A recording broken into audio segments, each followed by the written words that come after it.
KWT slaying.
Salama family, salama, how y'all doing today? Hope you're blessed and highly favored. If I sound okay, give me a 1. If I sound okay, give me a 1. All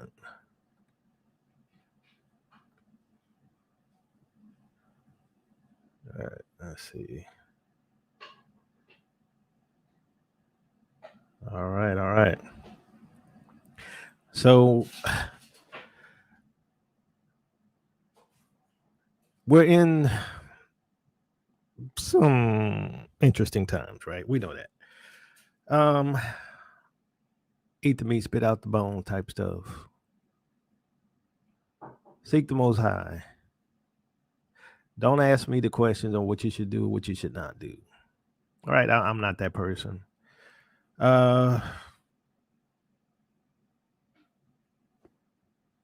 Some interesting stuff. That's all I gotta say. So let's get started. Whether or not it pans out for what it looks like, we'll see. Now, what it looks like, HE double hockey sticks about to go down, right? So let's look. All right. So Ukraine attempted to assassinate Putin with killer drone claims, right?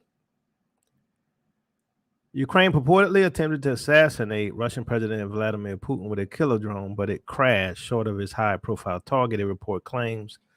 Unidentified sources claim that the Ukrainian Secret Service launched a UJ-22 drone loaded with C4 explosives on Sunday, the German newspaper reported. The drone was allegedly intended to target the Rudnevo Industrial Park, where Putin was expected to visit either Sunday or Monday. Instead, the outlet said it exploded about 12 miles away on the outskirts of Vorskogo. All right, so apparently they try to take out Putin. Now, okay, they do this stuff, back and forth. But there's something happening. There's something going on. And it looks like it might go hot. Okay. I mean, all the signs look like it might go hot. I don't know. Like I say, stay prayed up.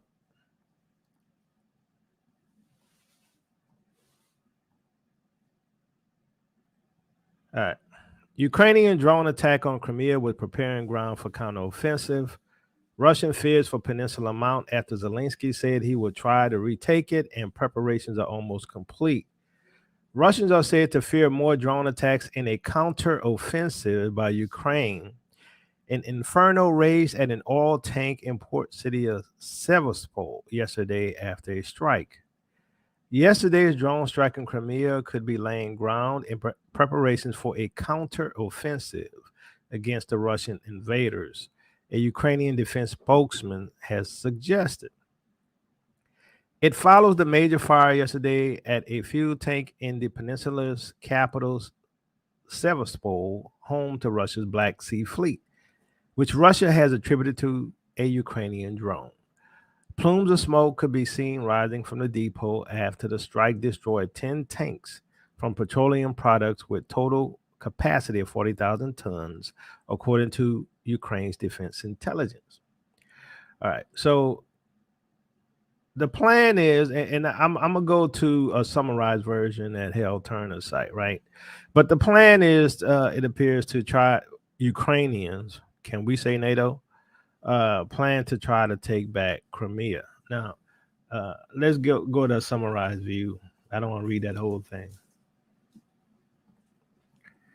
All right, Hal Turner, right? He a racist, right? But his news be pretty good. Okay, Ukraine counteroffensive planning location becoming clear. The much heralded Ukraine counteroffensive starting point was clear to military tacticians from the beginning, but for the rest of us, it seems to be getting confirmed now. Zaporozhye, if I know I ain't pronouncing it right. Obvious question now is, might this be a feint? Here's the situation as of April 30th, 2023. Ukrainian formations are finishing preparations for the announced offensive in the Zaporozhye region. A comprehensive training was held with reserve units to enter the designated area and organize communications in the field. This map will help you understand each paragraph below. A battalion of the 116th Mechanized Brigade of the 10th Army Corps of the Armed Forces of Ukraine arrived at the Orkovsky area. In addition, the command of the 128th Guards Rifle Brigade began moving assault groups to the front line. One of the units of the brigade arrived in Sherobaki. In Amlenik, oh my goodness, these names. In Amlenik, a forward command post for a group of troops was equipped. The other day, Ukrainian signalmen established a closed communication channel between the 108th Troop Unit and the country's leadership in Kiev for interactions during the offensive. Paratroopers of the 46th Airborne Brigades of the Airborne Forces of the Ukraine were deployed to the Gulia Polye sector. At least one battalion of the formation was understaffing in Pavlograd in the region, right? A group of special operations forces of Ukraine arrived in the Belogorod Chevernoy line. SSO sniper crews equipped firing points one on the front line. Over the past few days, fuel, ammunition, and military equipment have been actively transported through the island of whatever. Also, additional tactical aircraft Su-25 and MiG-29 from the base of whatever flew to the airfields Shirokoi and whatever near Zephyrs, whatever.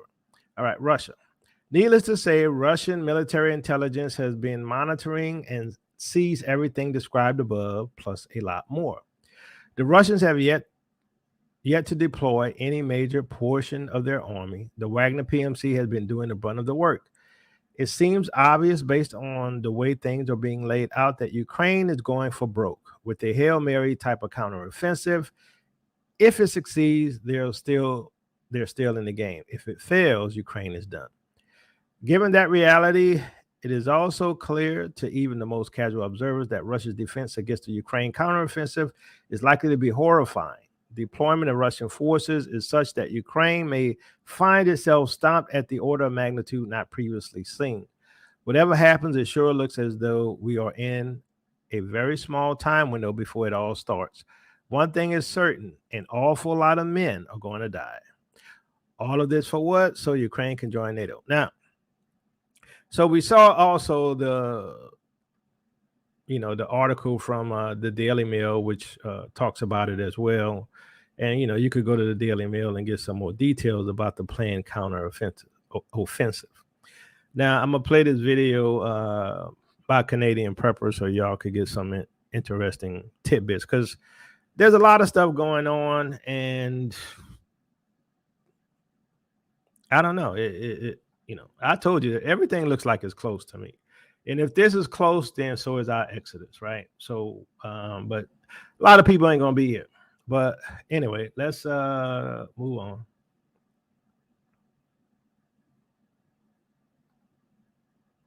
All right, we have some dramatic developments in the last 48 hours. The United States is sending a nuclear emergency response team to Ukraine to lay down some radiation detectors throughout the country in anticipation that Russia might use a nuclear weapon in response to the Ukrainian counteroffensive if it is in fact successful.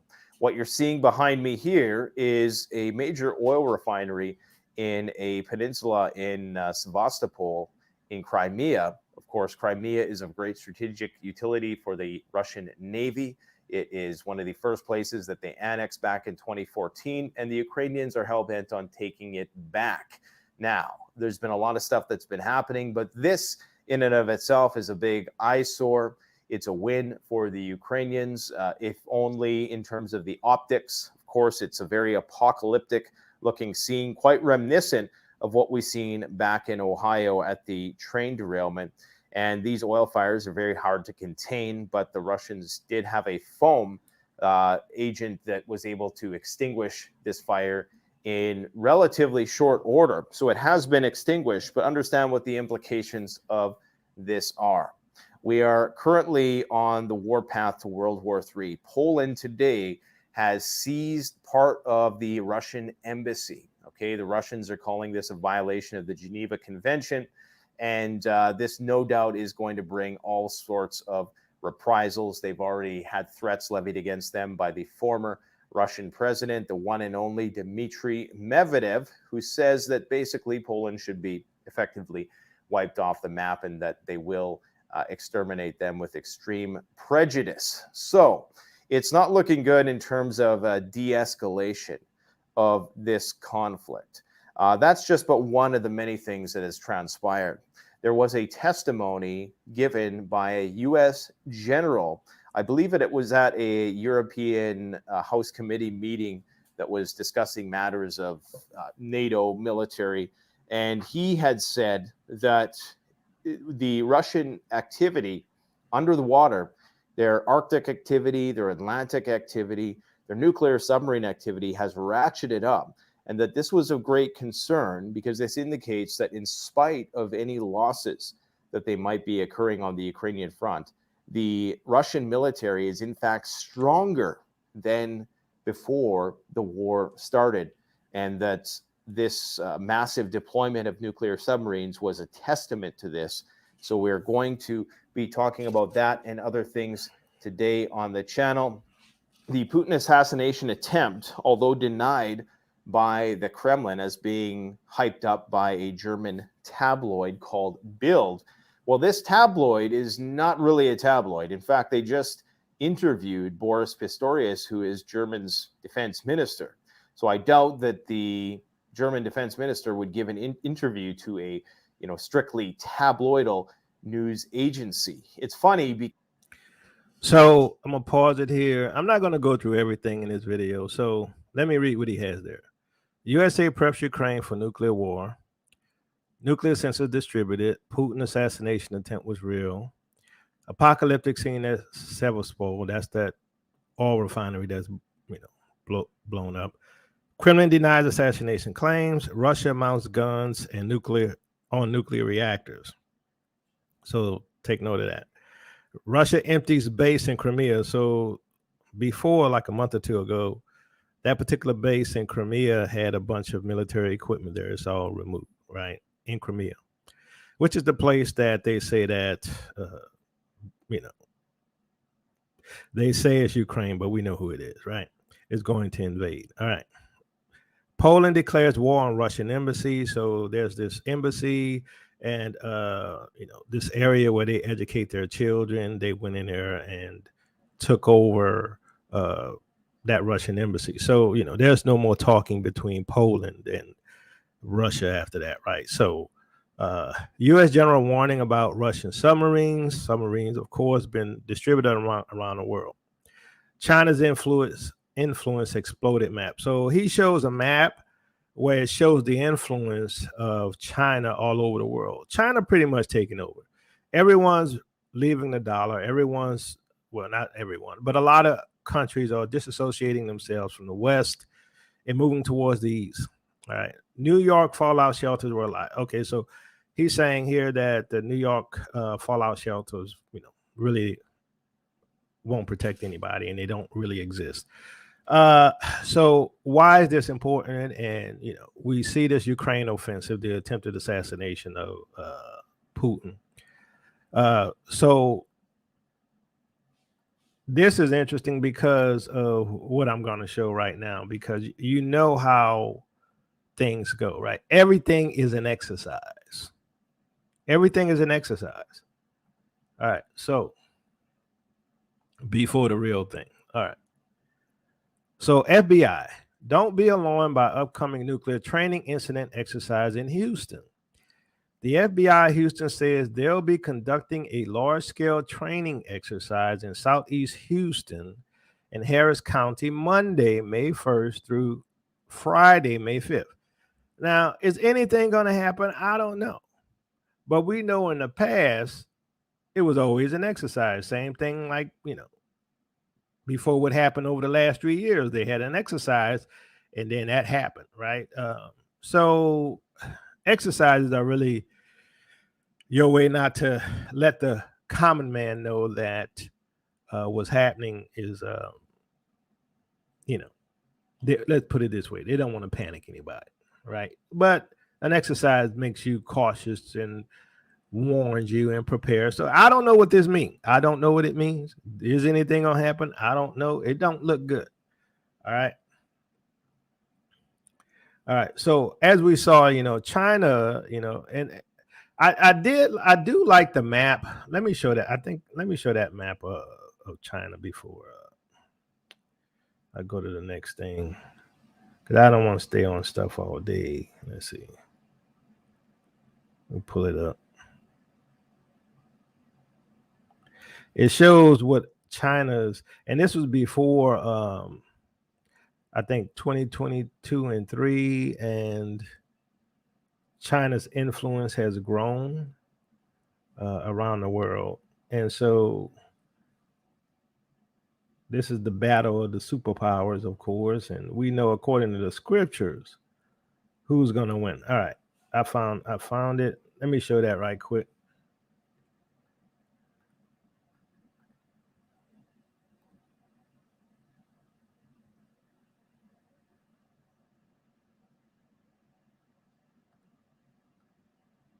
Is the U.S. Okay, so this is in 1980. Now let's just start the clock here. 82, 83, 85. You can't see that on the screen, but 1990, 91, 92. China is starting to spread its influence a bit. America is still very dominant. Post 2000, this is when things start to change. Look at this. These are who dominates global trade. Okay, so everything in red is China is the primary trading partner. And one thing you're going to notice with this, and anything in blue, of course, is US. Anything that's this color, whatever that color is, I'm kind of colorblind, guys, so bear with me here, is, I guess, split between the two, is kind of equal, okay, kind of down the middle. But what you're going to notice is that all of the trading partners of China are the places where people are still having babies, well, with the exception of Australia, okay, where the populations are still replenishing. So China is locked in this Belt and Road Initiative for the future. They are positioned to be the global superpower.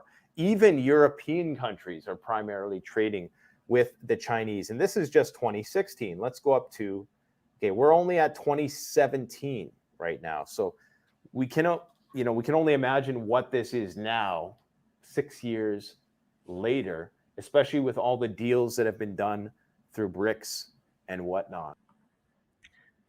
All right, so we already know that China's been taking over. The influence has been, all over the world. I mean, everybody's doing trade with China. Now, this whole war thing, in the end, who's going to end up ruling the new world order? Well, we know the whore is going to lose, right?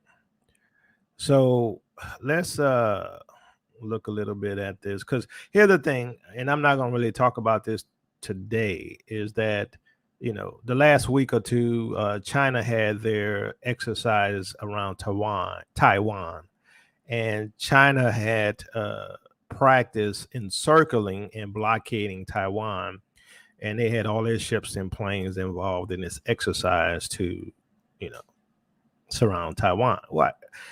Basically it's just a threat, right? And it's coming, and everybody knows it's coming. and NATO is not going to back down, right? Which is why you see Poland getting involved in the whole Ukrainian conflict. Why Poland is, taking over the Russian embassy. When you take over the embassy, that means there's no more talking, right? And so there's going to be some type of confrontation between NATO, because Poland is pretty much representing NATO over there in Ukraine area, right? And so the theory is, well, not even theory, but even what's his name, Zhirinovsky, the president of Ukraine, said that at the end of this, there's going to be some kind of unity between Poland and Ukraine, and so Ukraine gonna be absorbed into Poland, but they're the same people, right? We already know about the Khazarians and all of that stuff, right? So they're the same people, so that's no surprise.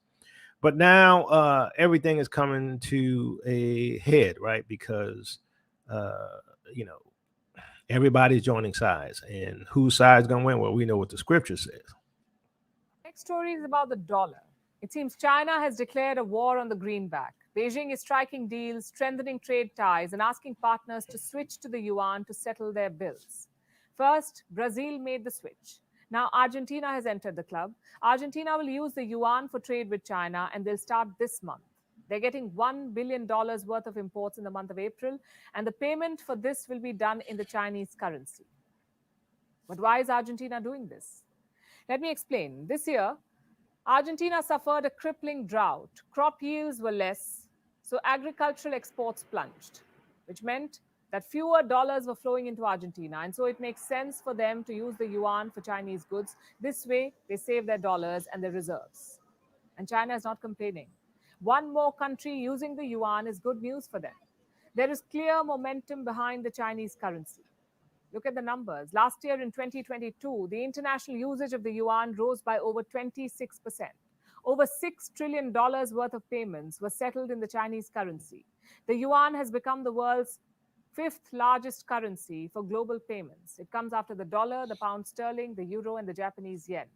It is also the fifth most held currency in global foreign exchange reserves. Around 80 central banks keep the yuan in reserve, and more banks are joining the list. Last year, a survey threw up some interesting results. It said more central banks in the world want the yuan in their reserves. How many? 85% of the world's central banks. They either have the yuan already or they're interested in building a yuan reserve. So clearly, the Chinese currency is emerging as a challenger to the US dollar. And today, a new report backed this trend.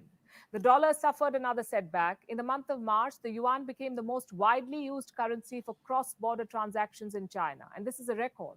Almost $550 billion worth of yuan was exchanged.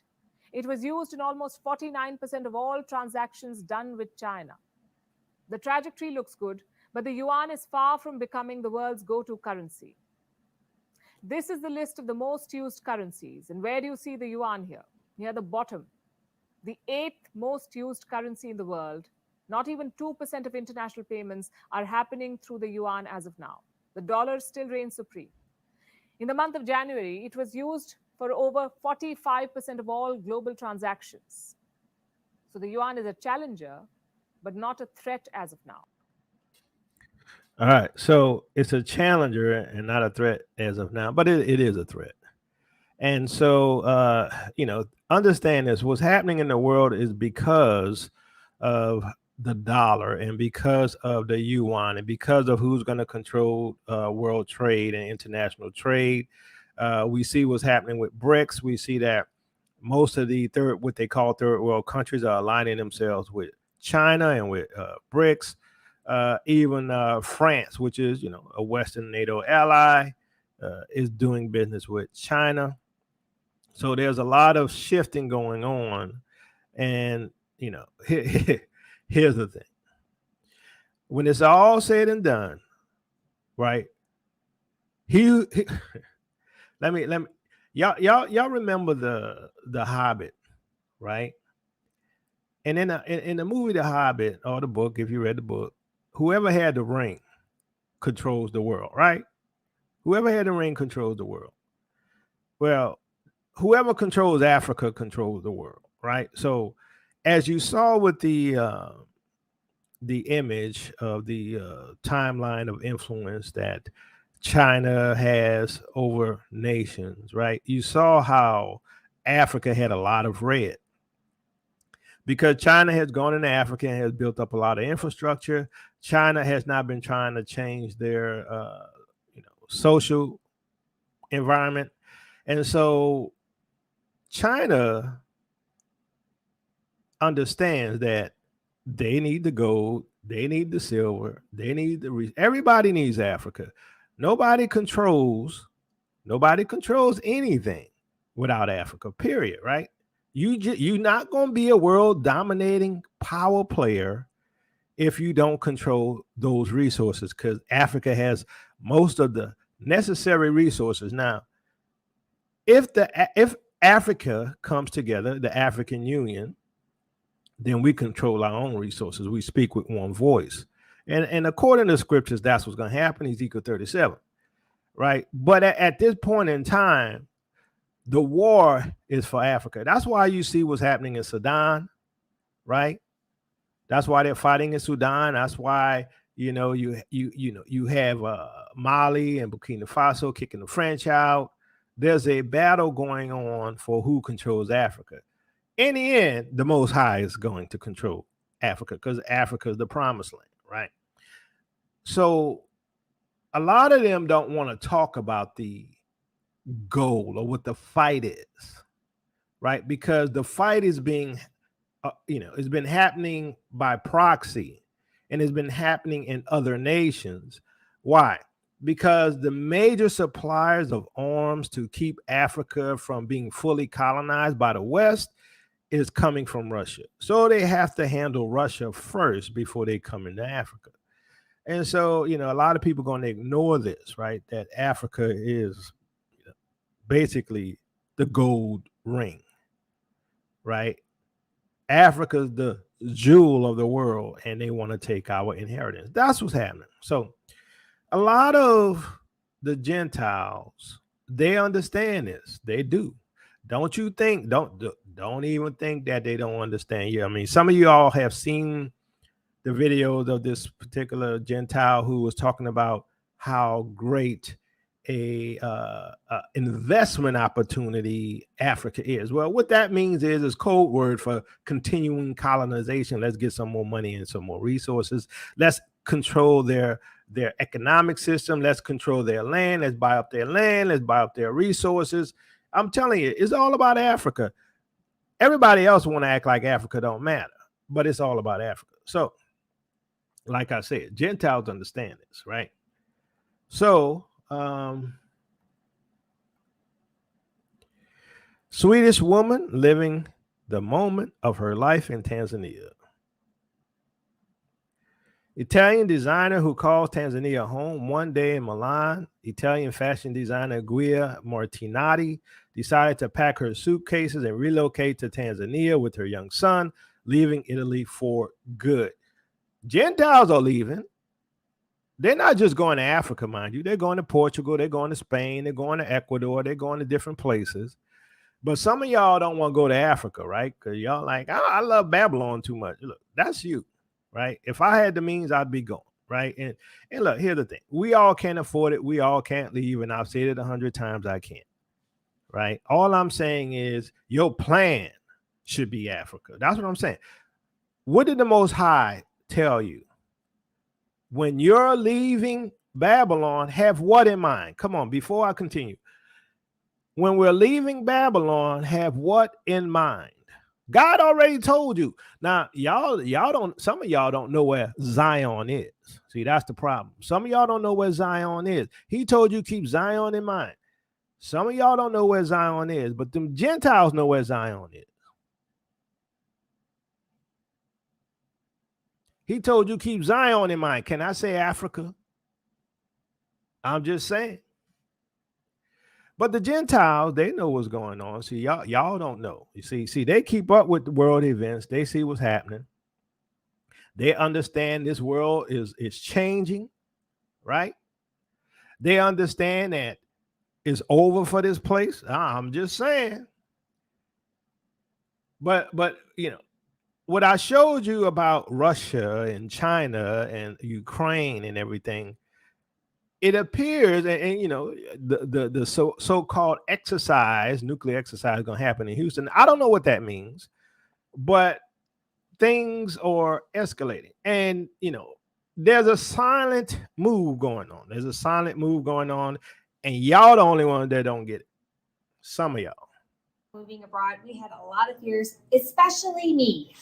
Yeah, Latin America was really our only option for a variety of reasons, but it seemed really dangerous and undeveloped to us, especially growing up in the United States with our kind of limited perspective.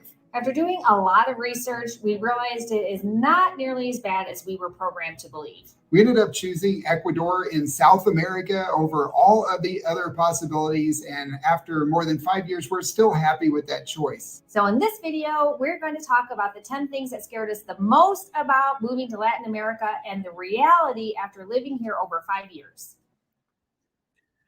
All right. I just wanted that little intro that they were moving to Ecuador, right? So we're going to look at why they moved to Ecuador, right? Because like I said, y'all be fussing about, you know, the whole flea doctrine.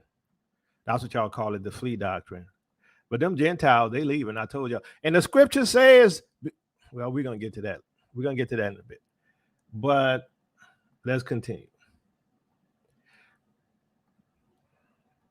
A lot of people are leaving the United States, and even more are thinking about it. What is going on?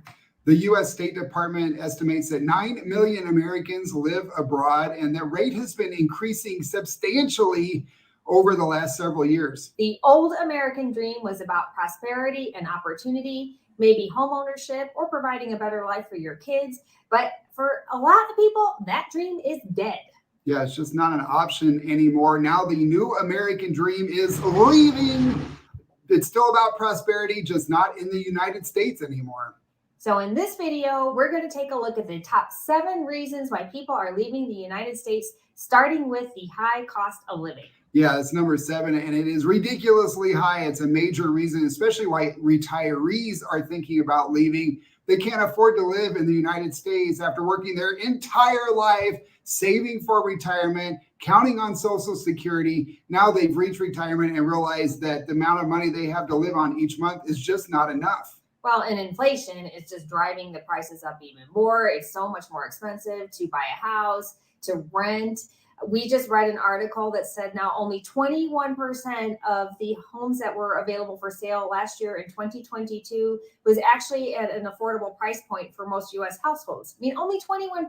That is the ultimate American dream, and most people cannot achieve that. It's crazy how expensive home ownership has become. And that doesn't even include taxes and insurance, which have also really increased. So even retirees who own their home, every year the cost of that is going up because the cost of their insurance, the replacement value of the home, it continues to increase because material costs are going up, and the taxes are going up because of the value of the homes going up every year. They get reassessed, and those property taxes increase in those states that have to pay that, which is most of them. Plus, we just read another article that 3/4 of Americans have seen their utility bills go up and up and up. I mean, and that, for some people, that is a deal breaker, that they have to choose between getting food to eat or paying their electric bill or having heating for the winter because the winters have been so harsh. Yeah, we just paid our electric bill. It was $28 for an entire month. That's pretty typical for us. When we lived on the coast, we paid about $60 to $70 per month because we ran the air conditioner during the night. But that's mainly all of our utilities are rolled into like less than $30 a month. We pay $45 a month for our internet access. Back in Denver, we were paying $120 a month for a fraction of the speed and reliability that we get here in Ecuador. Yeah, and our cell phone bill is only $20 a month, and you can even get plans for cheaper, spend like $10 a month, but that is just not doable in the US, at least not if you want really good coverage. It's just ridiculous. Utility bills now are running hundreds of dollars. And what are you going to do? You have to have electricity and heat. Yeah, we have some of our commenters, our viewers, post in the comments that their electric bill is $400 or $600 just for their utility bill. $400 and $600 for utility bills. Hey, how about $1,000? I know people paying $1,200 a month for utility bills. I'm just saying, how can you live in something like that? How can you continue to afford to live here? And that, look, let's not even talk about IRS and taxes. It's out the wazoo. Nobody can afford to live here. But I'm just saying, you're not going to flee. That's what y'all tell me. I told you you're going to flee. I told you you're going to flee. But, hey, it is what it is. Everybody going to do it in their own time. And a month, that is more than we pay for an entire year here in Ecuador. That high cost of living is probably the main reason why most Americans are looking to leave or have left already. And tied in with that is the next one, number 6, which is unaffordable healthcare. A lot of people have to leave, including us, because we could not afford health insurance and health care in the United States. Yeah, we've talked about this a lot. We love sharing our healthcare experiences here in Ecuador because they are so positive while being so incredibly affordable. In general, you could be paying up to 90% less compared to the prices in the United States, which is insanity. Yeah, so how much less do you think it is on the continent of Africa? I'm just saying. Look, everybody is going to leave. I'm telling you, you are not going to be able to afford to stay here. And if you do, you're going to get kicked out your home. You're going to get kicked out your cars. You're going to get kicked out of everything, right? You ain't going to be able to afford food. You're going to be on a food stamps, probably the new form called universal basic income, right? I'm just saying. But all of this is happening, right? And there's the threat of nuclear war, and that's going to affect even more your available goods, right? When China decides to blockade Taiwan, you're going to get even less. And just think, I mean, they import everything into China. And so your medicines, everything, right? But here's the thing. Think about the nations that have a good relationship with China, right? Like in Africa. I'm just saying, I'm not promoting nothing. I'm just saying, I'm looking at the signs. That's all I'm saying. And all the naysayers, I'm just like, y'all need to reconsider your plan. What is your plan? And that's pretty much what I want to talk about today. What is our plan, seeing all of these things that's happening? Now, some of us, we've already discussed the plan and what we're going to do and how we're going to work together, but we got to figure it out. Because guess what? You know who's going to be left here? Us. That's the plan anyway, right? Because the people with the money, they're jumping. Prescriptions are about 90% lower here, at least some of them. The healthcare 70 to 90% lower than the United States. And if you go to other parts of the world, it really is 90% less for the same procedures. And it's not like a dirty, disgusting hospital. These are like nice hospitals too. It's the same kind of care that you get in the US. It's just a lot more affordable. And actually the health outcomes are higher despite having the most expensive healthcare system in the world. The United States just has average quality healthcare. Yeah, Ecuador rates a lot higher, and so do so many other countries for quality healthcare. Plus, you get incredible service. You can get in to see your doctor right away. They will make house calls. The doctor makes house calls, people. Yeah, I had to go get a test done recently, and I sent a WhatsApp message on my phone to my doctor, and I said, hey, I'm due for this test. And he sent a WhatsApp message back with the orders for the tests I had to get done. And I said, hey, can you send me a receipt so I can pay you for your time? He said, oh, don't worry about it. We'll just cover it under your next office visit. And this is common operating procedure throughout Ecuador and other Latin American countries. I wrote an entire blog post about our recent healthcare experiences, including cost and quality and the procedure for getting everything done and how the process works. So check below for a link to our website, amelianjp.com, for more info on that. Number 5 is the low quality of life. And this happens when you can't afford the basic necessities of life like food, housing. One of the things we really improved after leaving the United States and moving here is our quality of life, because we don't spend every day worrying about how we're going to make ends meet, how we're going to take the little amount of money we're making and spread it across all of the giant expenses that we have. That is just massive quality of life improvement just by getting out of that imbalanced system. Yeah, improving your work-life balance for some is a must. It really decreases your stress level as well. And you also get better quality relationships. So your whole life isn't all about getting your kids to school and then getting yourself to work, and your friends aren't just work friends. It's a completely different environment once you remove yourself from that toxicity. And also for Americans, we're not. So here's the thing. Understand this, right? We know the judgments are on the Gentile nations, and they're not going to be able to run from it, just like we couldn't. We got chased all around the world, from continent to continent, from nation to nation. Same thing will happen to them. But understand this as well, right? What's going to happen is these nations, they're going to become second-class citizens in these nations because they're not going to be predominant anymore. Right, they're not going to be predominant. So over time in these nations, they're going to become second class, and the rest of the indigenous people are going to rise above them, just like they rose above us. Not used to having any vacation time. When you have a job, you're lucky to get 2 weeks a year. You have to beg for that time off, and you can't take it the same time as other people do. But, you know, if you can transition your work to online and you can call your own shots and leave the U.S., and you don't have to worry about the vacation time anymore, because you kind of feel like you're living on vacation. I know that we do. I feel like our life is kind of like a permanent vacation, even though we work a lot. It takes a lot of energy to create all the content that we create, but we love it. It doesn't feel like work to us. Yeah, it's very liberating and very freeing because we call our own shots. We create our own schedule.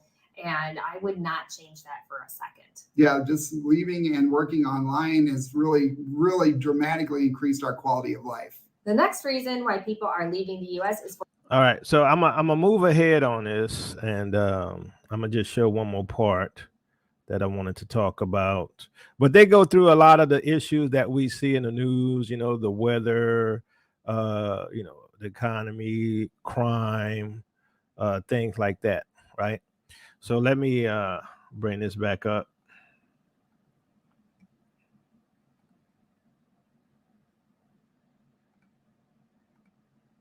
Leaving the United States, they're moving out because they Hold feel on, like let me go back. Okay, right there. And we don't have winter when you live on the equator, and it's really not as hot as people think.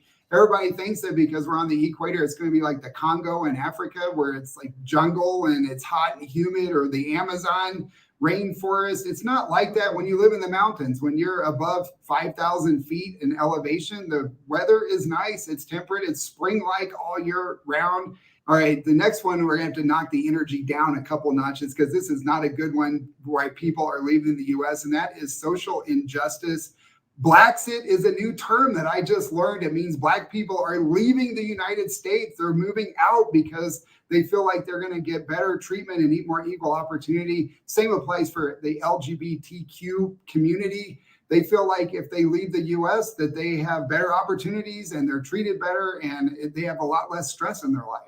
Yeah, obviously we don't have firsthand experience with this type of issue. However, we've heard from a lot of people that have moved to Ecuador and other countries that they do feel much more welcome, and that it's just totally much more inclusive for them and their given lifestyle. They also tell us All right, so, you know, just wanted to put the point that, you know, we already know that Blacks are leaving Blaxit, right?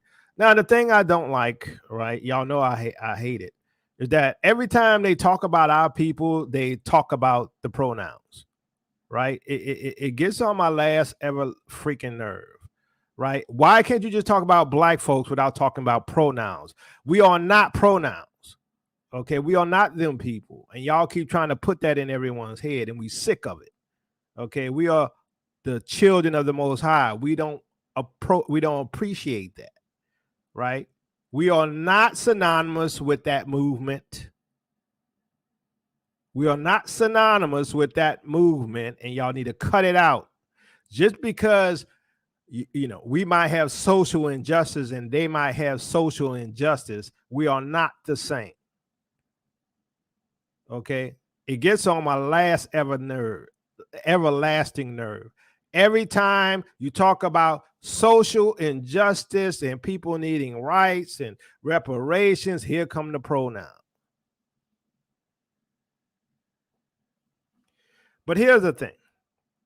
As we move forward, we see that there's maneuverings happening, right? We see that there's something wrong with the world, right? We see this destabilization of the dollar, the destabilization of the economy. We see the destabilization of the political structure. We see the threat of war on the horizon. And look, like I say, I don't think there's no way we're going back. I don't think they're going to settle this issue with Ukraine without a major fight, right? And we've seen in past shows how the Chinese are already infiltrating the U.S. Now, according to the scriptures, and it depends on how you see things, right? I think some things are preliminary fulfillments of prophecy until the complete fulfillment of prophecy. So, like Jeremiah 50, verse 16, cut off from Babylon the sower and the reaper with his sickle at harvest. Because of the sword of the oppressor, let everyone return to their own people. Let everyone flee to their own land. I'm not saying that those Gentiles went back to their own land. I'm saying because of the oppression, because of the sword of the oppressor. We know who the oppressor is, right? And we definitely know who our oppressor is. But people are leaving, and it's not just blacks, right? And it's not just them folks, right? It's everybody who's subtly going back home, right? You don't hear about it, but everybody's leaving. So my question is to the Israelite community, what is your plan, right? How should we prepare, and what is your fallback plan, right? If let's say May 1st through the 5th, something happens with this nuke test, what's your plan? Or let's say an EMP hits, what's your plan, right? How do we move together? How do we work together? Now, this is where it comes into play with Brother Karras and them are doing, with Quest to Unite Africa, right? We have to move smart, and we have to move our money smart. We have to work together, because here's the thing. Everybody else is. Now, we are the first people to always want to help and help everybody else and say we all the same, we equal. Some of y'all want to marry their children, right? I'm not hating on y'all. That ain't my business, other than the fact that the scripture says, don't give your daughters to their sons and don't give your sons to their daughters. But some of y'all think everything is equal. No, it's not. Israel's supposed to live a certain way. Israel has laws they're supposed to follow. Israel is a unique group of people. Why? Because they were chosen to serve the Most High and to be a light to the nations. So how should we move? Now, I'm going to play some of this. It's too long. I can't play the whole thing, right? But, this is Umar, right? And, he didn't say it a lot, and I agree with it.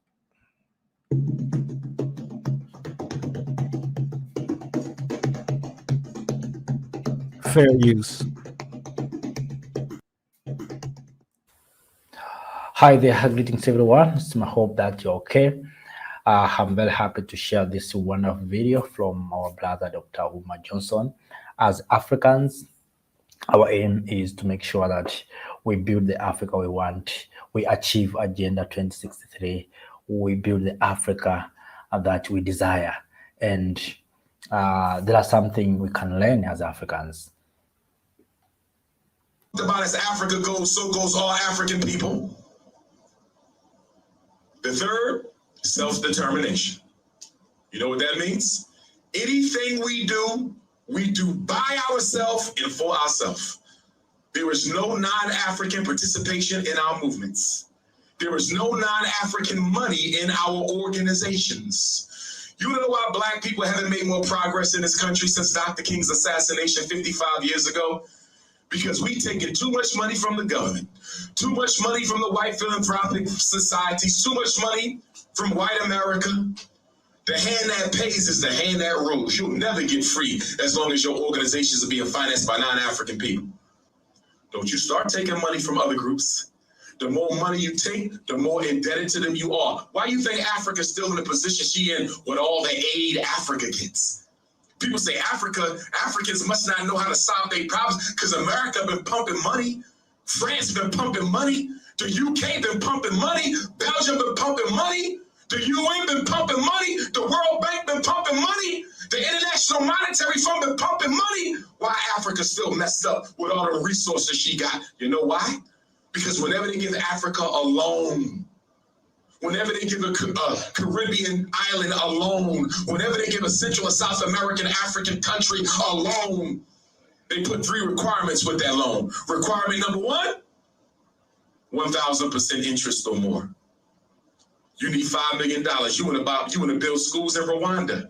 She wants $5 million. She's the president of Rwanda. And guess what America says? I'm going to give you $5 million, but I'm going to charge you 1,000% on every dollar.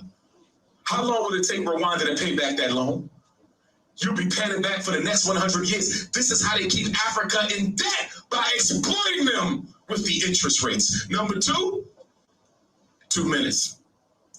Number 2, they'll tell Africa, you have to have a free market economy. I need y'all to understand this. This is real important. I'm going to be quiet because I know we got a break and then we got the Q&A. Y'all be able to ask me anything you want. Second thing they do is they demand that African countries participate in the free market economy. You know what that means? You're the president of Senegal. In Senegal, y'all have your own salt. You don't need Morton salt. You don't need Whole Food salt. You don't want nobody selling salt in Senegal because Senegal got your own salt. You the president of Ghana. Y'all got palm oil. You don't need Crisco oil. You don't need canola oil. Y'all got your own oil. But guess what America going to tell you? Guess what France going to tell you? Guess what Belgium going to tell you? They're going to say, we know you got your own salt, but because I gave you $5 million to build some schools, you have to let all the American salt companies come into your country and compete with your homegrown salt company. So let me ask you all a question. If she has her own salt, but she can't protect her salt market, America says as a consequence of the loan, you got to let all America's salt companies come into your country. What do you think happens to your salt industry within 5 years? Sabotaged and shut down. You got your own palm oil.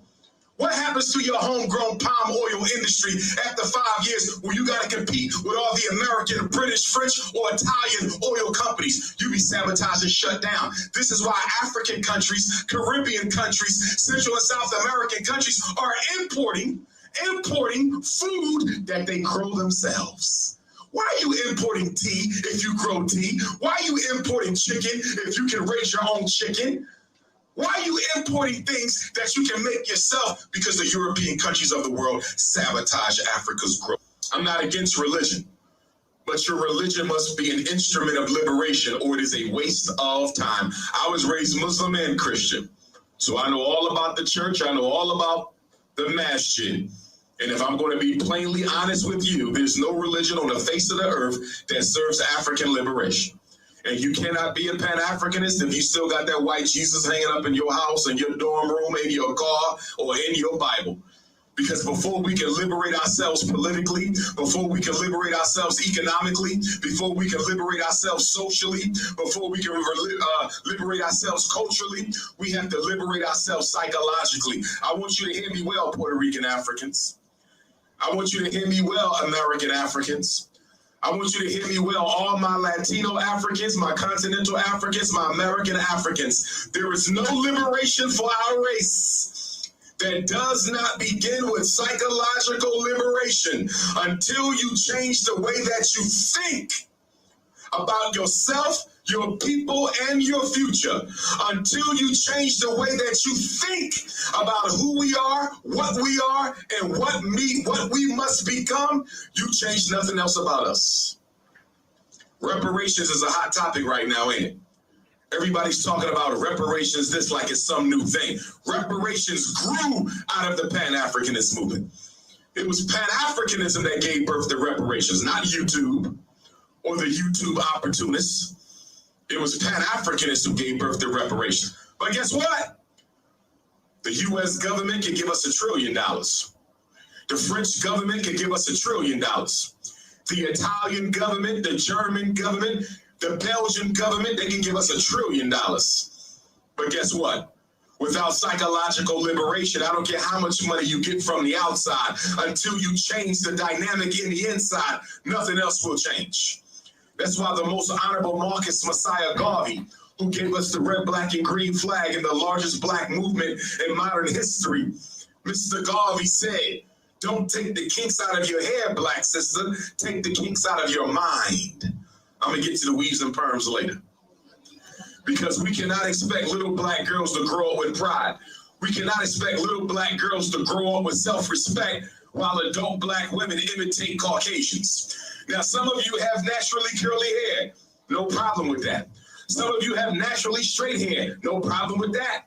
We got African brothers and sisters in New Guinea, Papua New Guinea, in the South Pacific. They're naturally blonde, and they have naturally blue eyes. Some of our Puerto Rican African brothers and sisters got green and blue, and our Cuban brothers and sisters and Dominican brothers and sisters got green and blue. I got nieces and nephews who got green and blue eyes.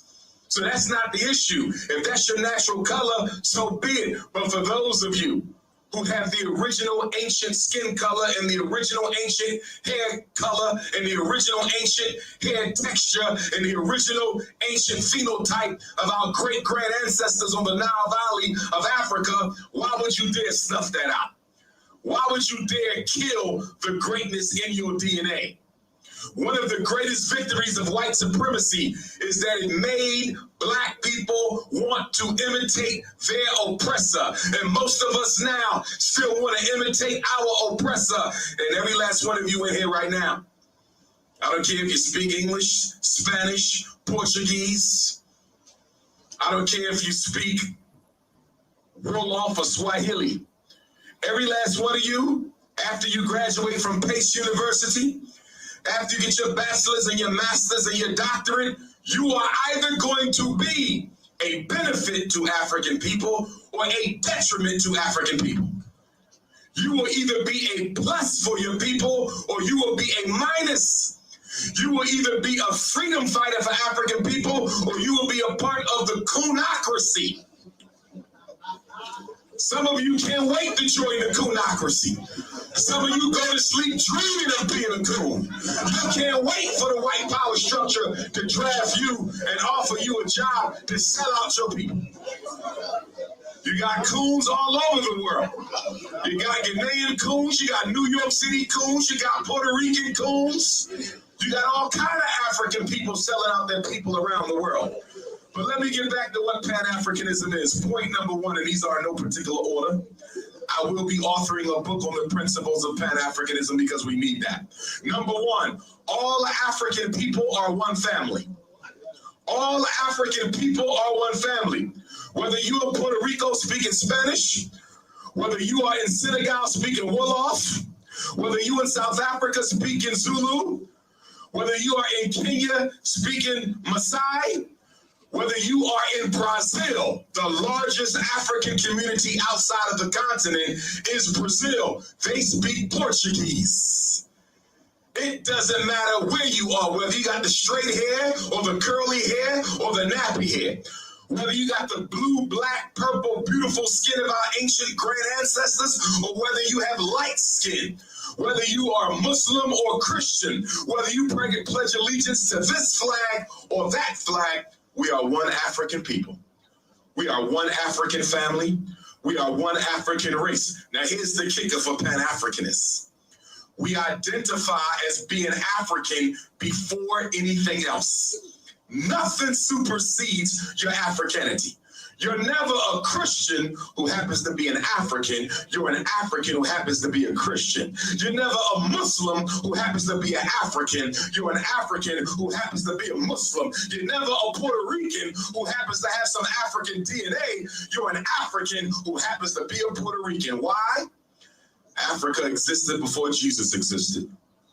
Africa existed before Muhammad existed. Africa existed before the Dominican Republic existed. Africa existed before any country you pledge your loyalty to, any religion you belong to, any language you speak. Africa is older than that.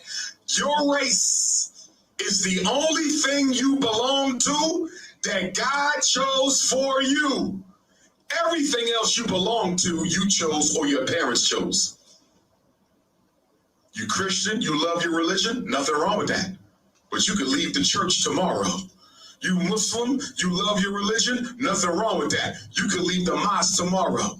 Your fraternities, your sororities, you can leave them tomorrow. Your professional affiliations, you can leave them tomorrow. Your nationality, you can denounce it tomorrow. Your language, you can change it tomorrow. What is the one thing you belong to, chosen by God, fixed at birth, that you have no control over, and that is your Africanity. And that's why we identify as African family first.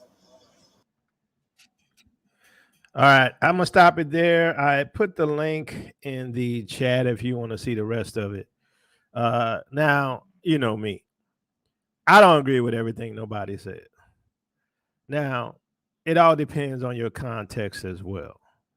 For me, Yeshua is first. Yahuwah is first, period, with the T. Okay. Now, second is Africans, if you want to say Africans. If you want to identify all the people on the continent as Africans, I'll say that. I'm going to say it like this. I'm not going to be gaslighted anymore. You're not going to make me feel bad when I say I'm for my people. I told y'all that. You're not going to gaslight me and say I got to put you before my own people. You know I'm not going to do that. To the Jew first, and then to the Greek. See, this is the problem, right?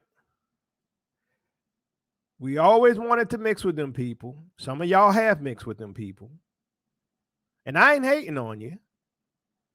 I'm just saying it is stupid for you to put anybody before your own family. See, the problem is they made us think we're not family. We're just Africans. No, we are Israelites. We are 12 tribes. We are family. We are cousins. And anybody in their right mind ain't going to put another person in another family before their own. I don't care what you say. Well, love everybody. To the Jew first.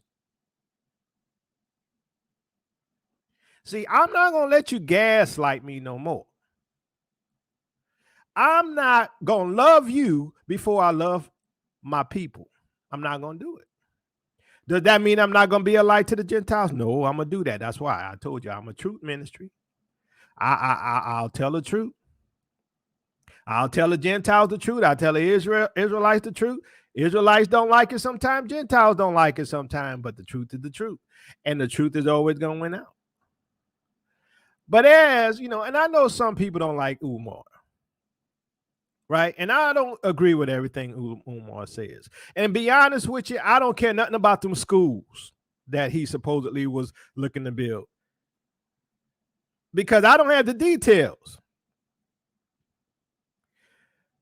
But he says the right things. And then you have, you know, because what they do is they'll find something that you fail at, and they'll magnify the things that you fail at so that you can go against somebody who's saying, look, we need to be Negro first.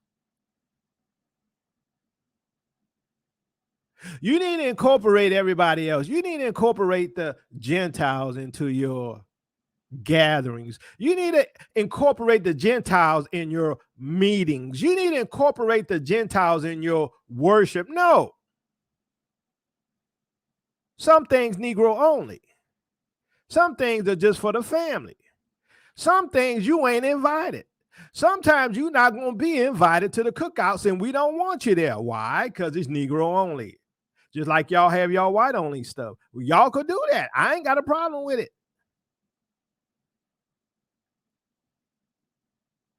Here's the thing. Yeshua is the only one that's going to unite Israel. But everybody don't understand, right? Because look, some people in the churches, and they follow Yeshua, but they under man because they're under the church system, the religious system. Some Israelites follow Yeshua. They are still what? Under man because they follow some of the camps and some of these other man-made systems. But they're trying to the best of their ability to follow the light they have. I ain't got a problem with that. But I'm going to say this. Ain't nobody going to fight for your deliverance but you. As Umar said, don't take no money from them people. Don't invite them people to your cookouts. Don't invite them to your meetings because they don't have the same agenda you have. They can say they love Israel all they want, but just as we saw with some of the ones who came on our platforms, they're going to change on you, or they may change on you. Ain't nobody going to fight for your deliverance more than you. Why? Because you're the one in it. You're the one being discriminated against. You're the one being killed. You're the one that they keep suppressed.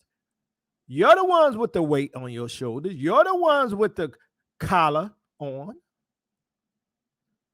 They don't have that weight on their shoulder. They don't have that slave collar on. You do. Ain't nobody going to fight for you. So why do you want to try to include them in everything? But Jacoba, you're racist. See, that's what they say. You're racist because I say we family. As I've said before in the past, if the Smith family is black and the Smith family have a family reunion, why in the heck are you going to go invite Billy Bob and them when this is a Smith family reunion? But, oh, you're racist, Jacoba, because, you should be inviting everybody to the family reunion, but you ain't a Smith.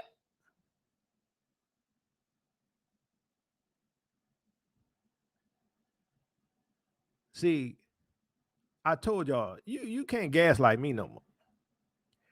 I'll be a light for you. I'll show you the way to the Messiah. I'll tell you that you should keep them laws, but you should believe in Yeshua first. You should be born again of the Spirit. I'm going to tell you that. I'm going to live according to that word, and you're going to see that light that shines from me as I try to follow the Messiah. You're going to see that. But I'm not inviting you to the family reunion. I'm not going to do it. That's our gathering. That's our family. We Israel. And I'm going to say it like this. I don't even care if you're married to them people. I ain't hating on you. That's fine.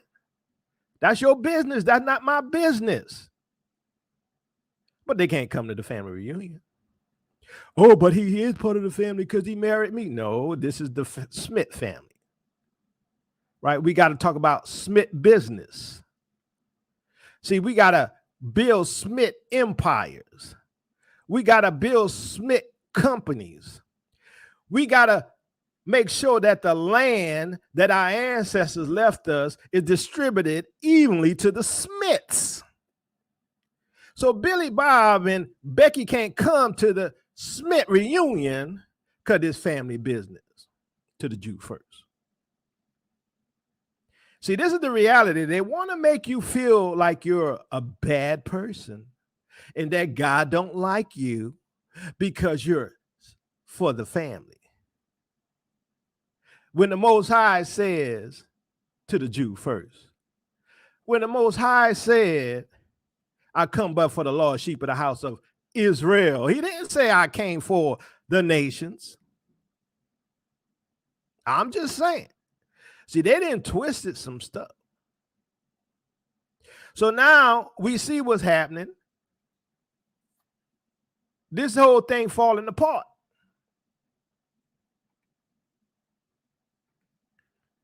we about to go to nuclear war, what it looks like to me. Now, I'm going to put this link out there. Now, for those who want to come, you can speak freely. Just watch the words you use. Don't come in with the hatred side.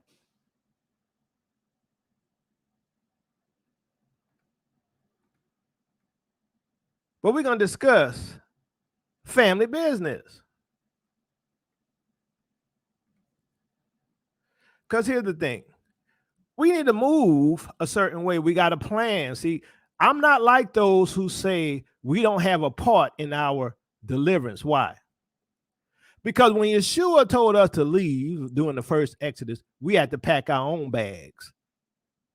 We had to get our own horses. We had to get our own supplies, and we had to follow the cloud by day and follow the fire by night. Some of y'all don't want to do nothing.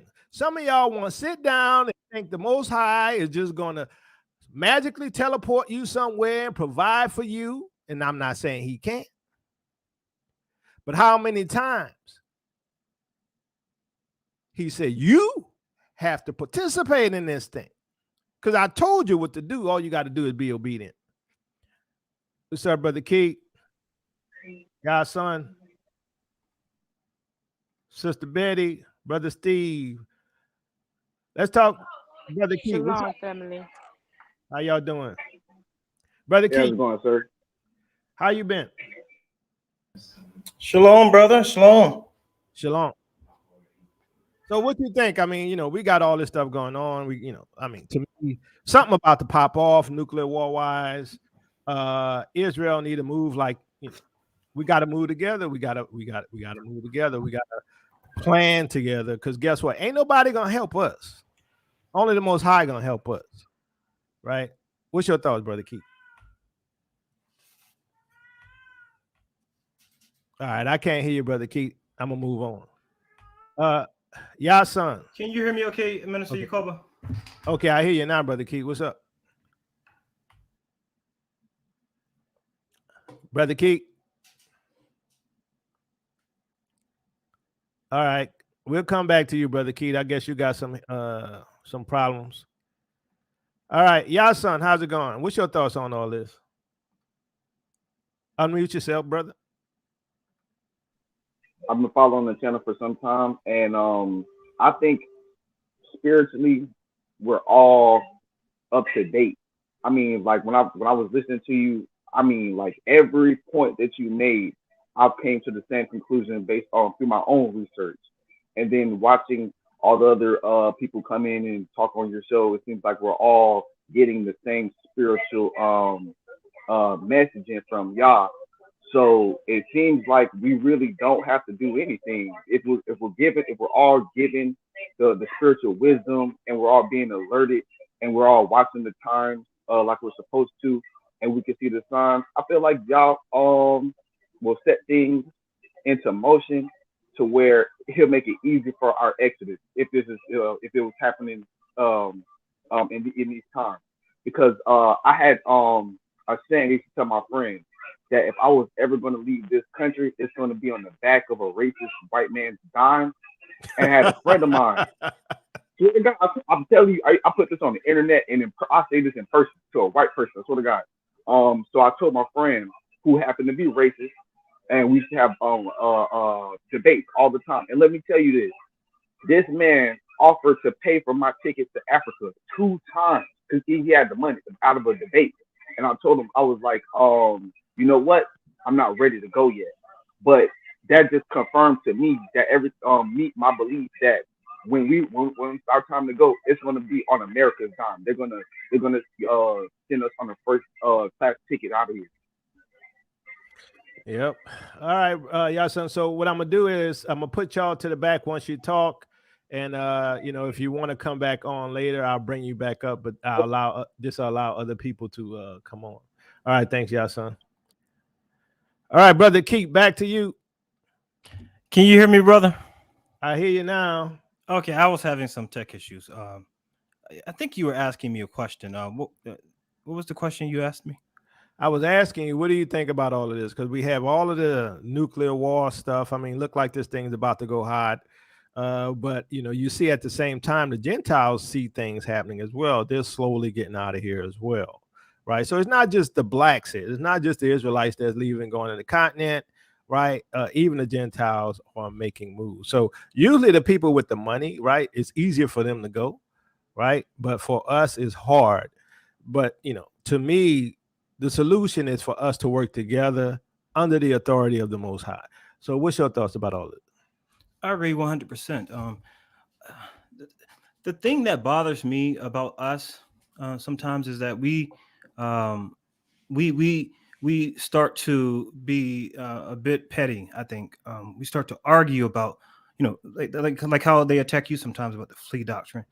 For as far as I'm concerned, that's a tactic of the enemy to kind of distract Israel with some like a dangling shiny object to get our minds off of what is really important. Because when it's all said and done, it is what it is. Not everyone can go, of course, but as you mentioned, our minds need to be on Zion, and that's important. Just the notion of having our minds on Zion is important, because what happens is, because I'm planning some stuff right now, a lot of things right now, when it comes to being in Zion. When that's your goal, when you have it in your head, when that's something you really want to do, you start to think differently. You start to plan differently. Your goals change. I was telling a friend yesterday that I don't intend to build anything in Babylon because I know the prophecy. Exactly. Me neither. Right. I know what's going to happen. I'm liquidating assets. I know what's going to happen. And I'm planning to build numerous things in Africa because that's where it's at. And not just in one place, in multiple places, because there are a lot of opportunities. So when someone's goals like kind of gets realigned because they see things clearly, you think differently, you move differently, and I don't think it's as easy to get distracted by those dangling shiny objects. I was telling someone the other day that so I have mixed feelings about Babylon in terms of like my connection to it. And of course, I have family members who don't plan to go, blah blah blah. That's something that many of us are going through. But I have one foot in and one foot out. The only reason I even have a foot in is because the Most High put it on my heart, because there's still some people here who would need certain things, So that's the only reason I even have any connection, like emotionally or whatever, to Babylon. Plus, I still have family here, but still, one foot in and one foot out. People need to start to think about where to go next, because like I said, I was telling someone yesterday that I'm not building anything tangible here. The only thing I will build, all the things I'm planning right now, is all in Africa, because Africa is not just the future, it's the now. You have more young people in Africa. When you think about the story of like America and how America was built, some people was in on the ground floor. This is a ground floor opportunity. So they have a lot of young people. They're going to have children one day. Those are markets. Everything I'm planning is based on Africa. I really don't care about America, to be honest with you. The only reason why I have an inkling of care is because the Most High's people are still here, and I have a love for His people, and I love Him. So people need to stop playing, and even if you can't go right now, but be thinking about it, because what happens is you never know what's going to happen, how the Most High may move. If He presents an opportunity, if you're not ready mentally, then you probably won't take it. So Yeah. People just need to be thinking about Africa. Keep Zion on your mind. All right. So I'm gonna put you to the back, Brother Keith. If you want to come back, I'll bring you back later. Thank you, brother. All right. Sister Betty, how's it going? What's your thoughts on all this stuff and what we see happening in the world, how Israel should move? I mean, I think we're at the point of family. Minister Kobe, you already know where I'm at. You already know where my son been at for the past 3 weeks. Yeah. We're already in process of our building and our business and all of that. So my son took care of all of that when he went down. That was the foundation trip, and I would not let him come back to the United States of damn America until He had a foundation laid down.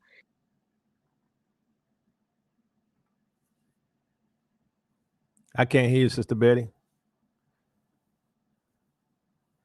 All right.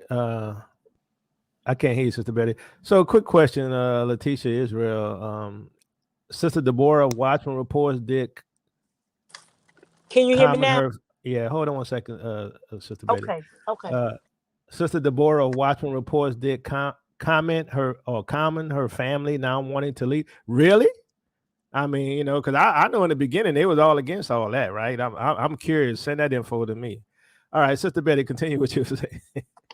Oh yeah, I was just saying that, how urgent it is. I know it may not be in everybody's bones, and I know everybody may not be able to leave right away.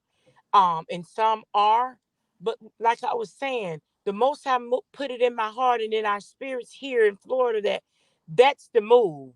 If you understand, if you go down and see what he saw, like the Chinese, he said the Chinese have a compound down there. The Indians have a compound. You went silent again, Sister Betty. Sister Betty. I went silent again. Yeah, you did.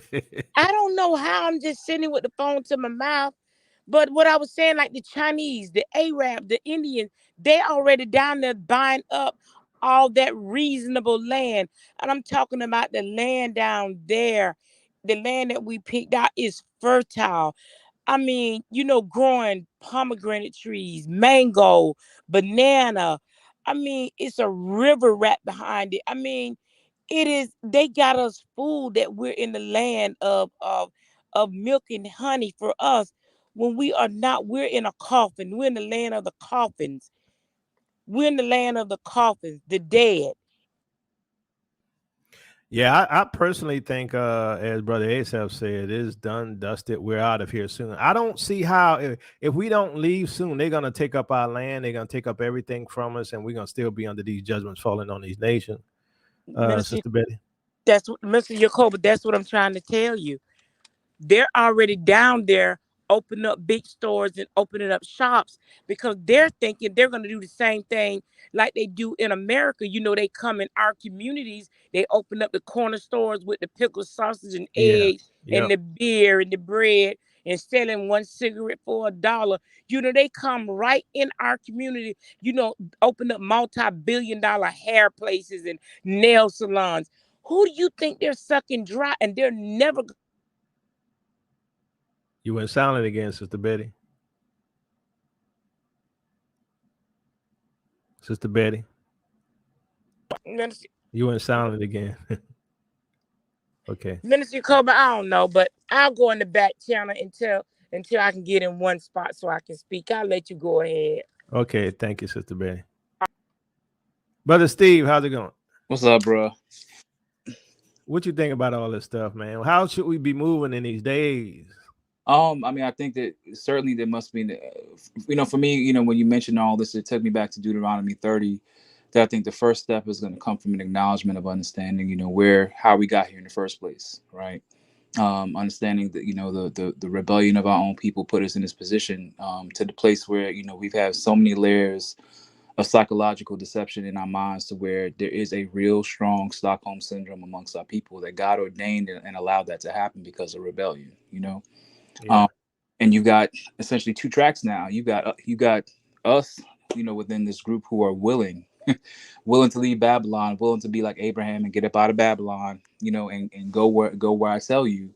And you're gonna have another group who's gonna have to be lead by force. The pot's gonna get too hot for them to stay, and they're gonna have to jump out. And ultimately, it's gonna be those who are gonna either by choice or by force gonna leave. And I believe it's gonna be the hand of the Most High that's going to gather us. But at the same time, these conversations are absolutely necessary because ultimately, just as Moses had the elders who help, to shepherd those who are in the wilderness, there has to be a leadership mindset for those who are willing to be used by the Most High to guide and help his people, even amongst ourselves. The hand of the Most High is going to be over this, but there must be a willingness to listen and also have an understanding that and be ready to receive the rest of our people who, you know, even as you mentioned about your wife, my wife, same way, she don't want to go. She does not want to go, you know, but at the end of the day, she knows the signs, and she's gonna have to leave, and she's gonna be one of those weeping. And that's just what it is. And even with the whatchamacallit, with going back to what the sister was saying about Sister Deborah, You went silent, Brother Steve. Can you hear me? I hear you now. All right, sorry. Yes, and going back to that sister's point about Sister Deborah, up until about 3-4 years, I think about 3 years ago, I had a decent conversation. Well, tried to have a decent conversation with her about this is what the scriptures say about us leaving, and it just, you know, she had mentioned this, and I gave her 3 or 4 scriptures, and she didn't even reply to what I was saying. So I think this may be more of a personal thing, but again, the kitchen, the fire is getting hot enough to where even she's gonna have to acknowledge, like, yo, we got to go. Yeah, I need to see that, because, you know, I remember, you know, she was saying some people saying we should leave. Where we gonna go? Yeah. And she had a video like that in particular that I replied to her, like, yo, Jeremiah 29:14 says this. This is what, you know, and she didn't have it. She had no response for it. Now, again, I appreciate the ministry and everything they've done, you know, with the Whited Out series and all that. Yeah, they did some good work. But my point being is that you got a sharp dichotomy of us who understand where we are and what has to be done, and those who simply refuse to leave. But the Most High God, he's gonna force. We out of here one way or the other. Oh, yeah. See, and that's the thing. I mean, we all getting on the same page because it's time to go, right? Yeah. I mean, we all starting to wake up, and they one of the major movers in this community, and I think, you know, they're gonna, you know, however it works out, everybody's gonna be on one accord, right? Absolutely. But to your point, the conversations we're having now, I think, have a deeper significance, because ultimately, it's going to be those who are willing to be used by the Most High, according to His Spirit, that will help, that will allow all those other people, all those other folks who are on the fence of rebellion, to kind of to help, you know, in that process of organization and structure, because every kingdom has a structure, and, you know, and it requires people. So ultimately, you know, I think these conversations are absolutely critical. So yeah, that's all I got. All right, thanks, Brother Steve. All right, Kalik Ben Yaakov, how's it going? Hey, how you doing, brother? Bless. Hey, I just want to come on here and just say a few things. I definitely appreciate, you know, everything you do. Me and my wife, we listen to you all the time. I mean, a young couple, so we don't have any elders and anything like that. So we definitely look at y'all, Brother Cares, you know, like our uncle, Sister E, you know, really appreciate you. But we wanted to say, I wanted to say that I think it's a miscommunication in the community, and I think these conversations are very helpful.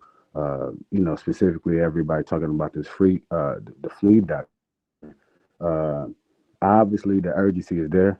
If you're in the community, you can't see that. You definitely, you know, still got a lot to learn and look onto. But I also want to go further and say that obviously in the scriptures, the Most High came to a lot of people, you know, specifically and told them, hey, you need to go, you need to go, you need to go. But I also want to look at, you know, how you point out Jeremiah 50 that goes along with Jeremiah.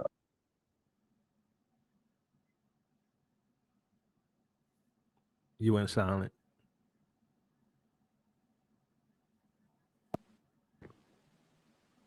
Everybody seems to be having trouble today. Yeah, I hear you now. Yeah, I apologize. But yeah, so you know, basically when the Jeremiah 50, Jeremiah 31:8, Isaiah 11:11, these scriptures put emphasis on how the Most High is going to gather us together, right? Gather us together, and I believe that would be one of the ways that He want to show His glory to all the nations, right? I believe when He tell us to flee, not only He's talking mentally, but it's a lot of Israel that don't know that they're Israel, right?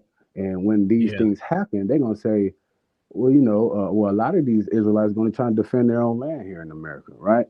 And I think they are. you know, it's a lot of quote unquote patriot Black Americans that lean more on the Republican side and want to defend their land. And I believe, even though they don't know that they're Israel, they're still Israel. And I believe the Most High is, want to warn those people of our community, like, hey, when you need to go. Try to defend your land. Don't try to, fight here. Because, so I just want to say that for my. I'm sorry. Go ahead. Yeah. I was gonna say that. The thing is, it's like people don't understand that. It's not for. They think when we telling them we're gonna have to flee. Okay, he dropped off. They think when we tell them they're gonna have to flee that we're telling them they need to flee now. Nobody's really saying that, right? However, the Most High leads you. That's the thing.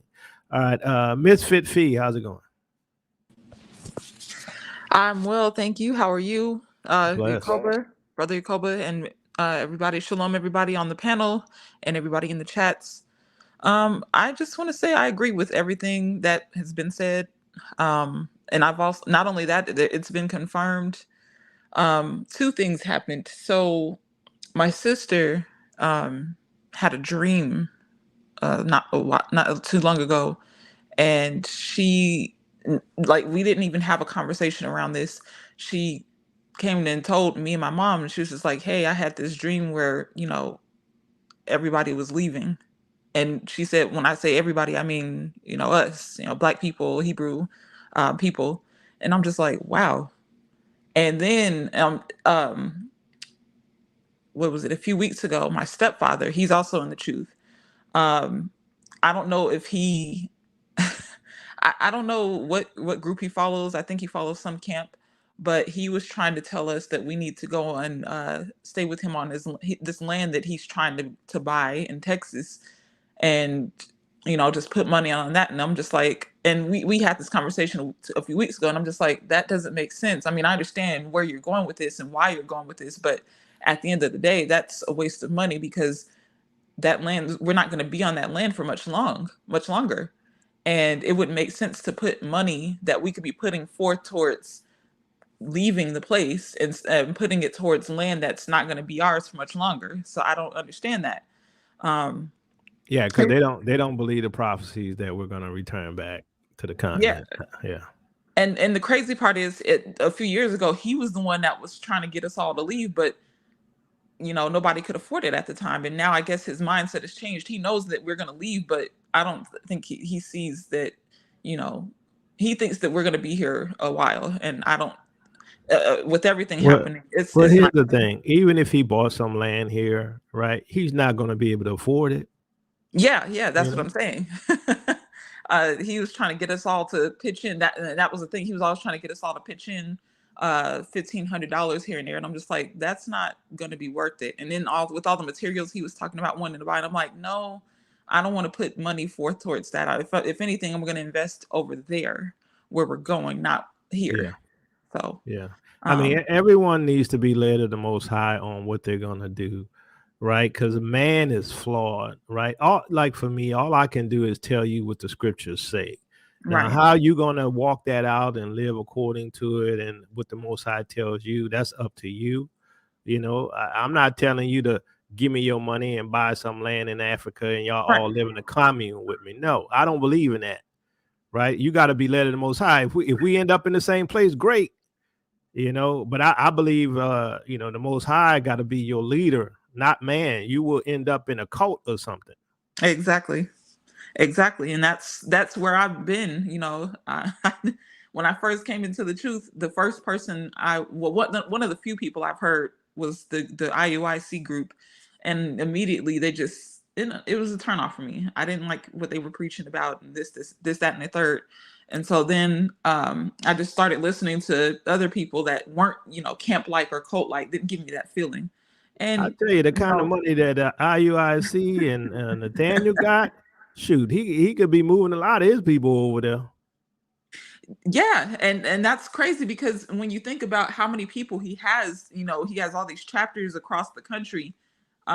With what you're pulling in, you could be moving the entire nation, but you have everybody sitting here, and it's like, okay, you all are preaching the same thing every day or every Shabbat, and somewhat fruitful, but you're not elevating when it comes to what you're speaking about. You're not speaking about, oh, how we need to be leaving, oh, how we should come together as a people, and not just yelling and screaming at people on the streets. Yeah, that dollar is gonna be nothing. So what they gonna do then? You better use it while you can. You Exactly. better put it in somewhere where it's not gonna lose its value. And that's on the Right. continent, in my opinion. Right. And we all, and everybody at this point should see that, Yeah, especially with what BRICS is doing. So exactly. All right. Anything else, Miss Fifi? no, that just all. Let's just want to say thank you for letting me on the panel. I agree with everything that's been said so far. And thank you for letting the Most High use you. All right. And Thank shalom you. to everybody. All right. Brother Don P, quick question to you. So some of these people feel that, you know, we should be inviting all these other people to our family cookouts and to our reunions. What you think about all that? Man, if I had my okay, I was gonna say if I had my way. No, I'm watching the Most High punish the men in my family for their unrighteousness. My older brother passed away January 2020, not of the thing or anything like that, but of health. And my younger brother, he's jacked up. He's been jacked up for the last 10 years, fighting lymphoma, and all that other stuff. And they, you know, like Julia Roberts and was it Denzel Washington sleeping with the enemy? Denzel. Was it? I don't think it was Denzel because Denzel would never kiss a white woman. So. Oh yeah, Denzel would kiss no white woman. I don't think it was Denzel. Who was that? You know, with Julia Roberts, sleep with the enemy. That's my brothers. So Okay. the most, and then my nephews. Oh my goodness, because they following after my brother's footsteps instead of listening to me. Yeah. But there it is. There it is. You know what? Not everything is for everybody. Many are called, few are chosen. Some of us have been chosen by the Most High to leave now, to create a refuge for our brothers and sisters so that they'll have some place to flee to. See, that's what the whole dry bones that y'all put together, that's what it's doing for us now. Me and Sister Betty, I love me some Sister Betty. We talked for a couple hours last night. And one of the things I love about my older sister is that she's very focused and very absolute in what she's doing, and she don't care what anybody else thinks. This is what she's doing, and I love that. And you know, you've got to be resolute in your spirit. For me, I'm divorced from Babylon. My sights are on Zion. I sent you an email, Yakoba, and I included my number in there. We need to talk because you said, how do we do this? The Most High has given me oh my goodness. So right now it's just me and my nephew talking about it. But I've reached out to a few other people that I know that are sensible, that love the Most High, and that are men of action. And so I love what the brothers have done with the quest to Africa because they're showing you that it can be done. We as a people can do anything that we determine ourselves to do.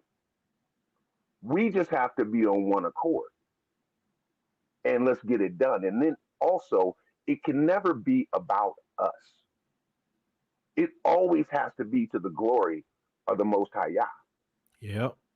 And Yeshua, our brother, will make it happen because it's supposed to happen. And I'm gonna say this in the words of my beloved sister Helda: we all gotta leave at some point. And I'll land my plane there. All right. Thank you, Brother Don. All right, Digital Boy, how's it going? What's up, my brother Yakoba, man? I'm telling you, this is a hot topic, man. It's always a pleasure, and peace and blessings to everybody. I agree with everything, man, but I also want to reiterate that when the Most High do something, he do it big. He don't do nothing small. When he brought the children of Israel out of Egypt. He brought them out with a mighty hand.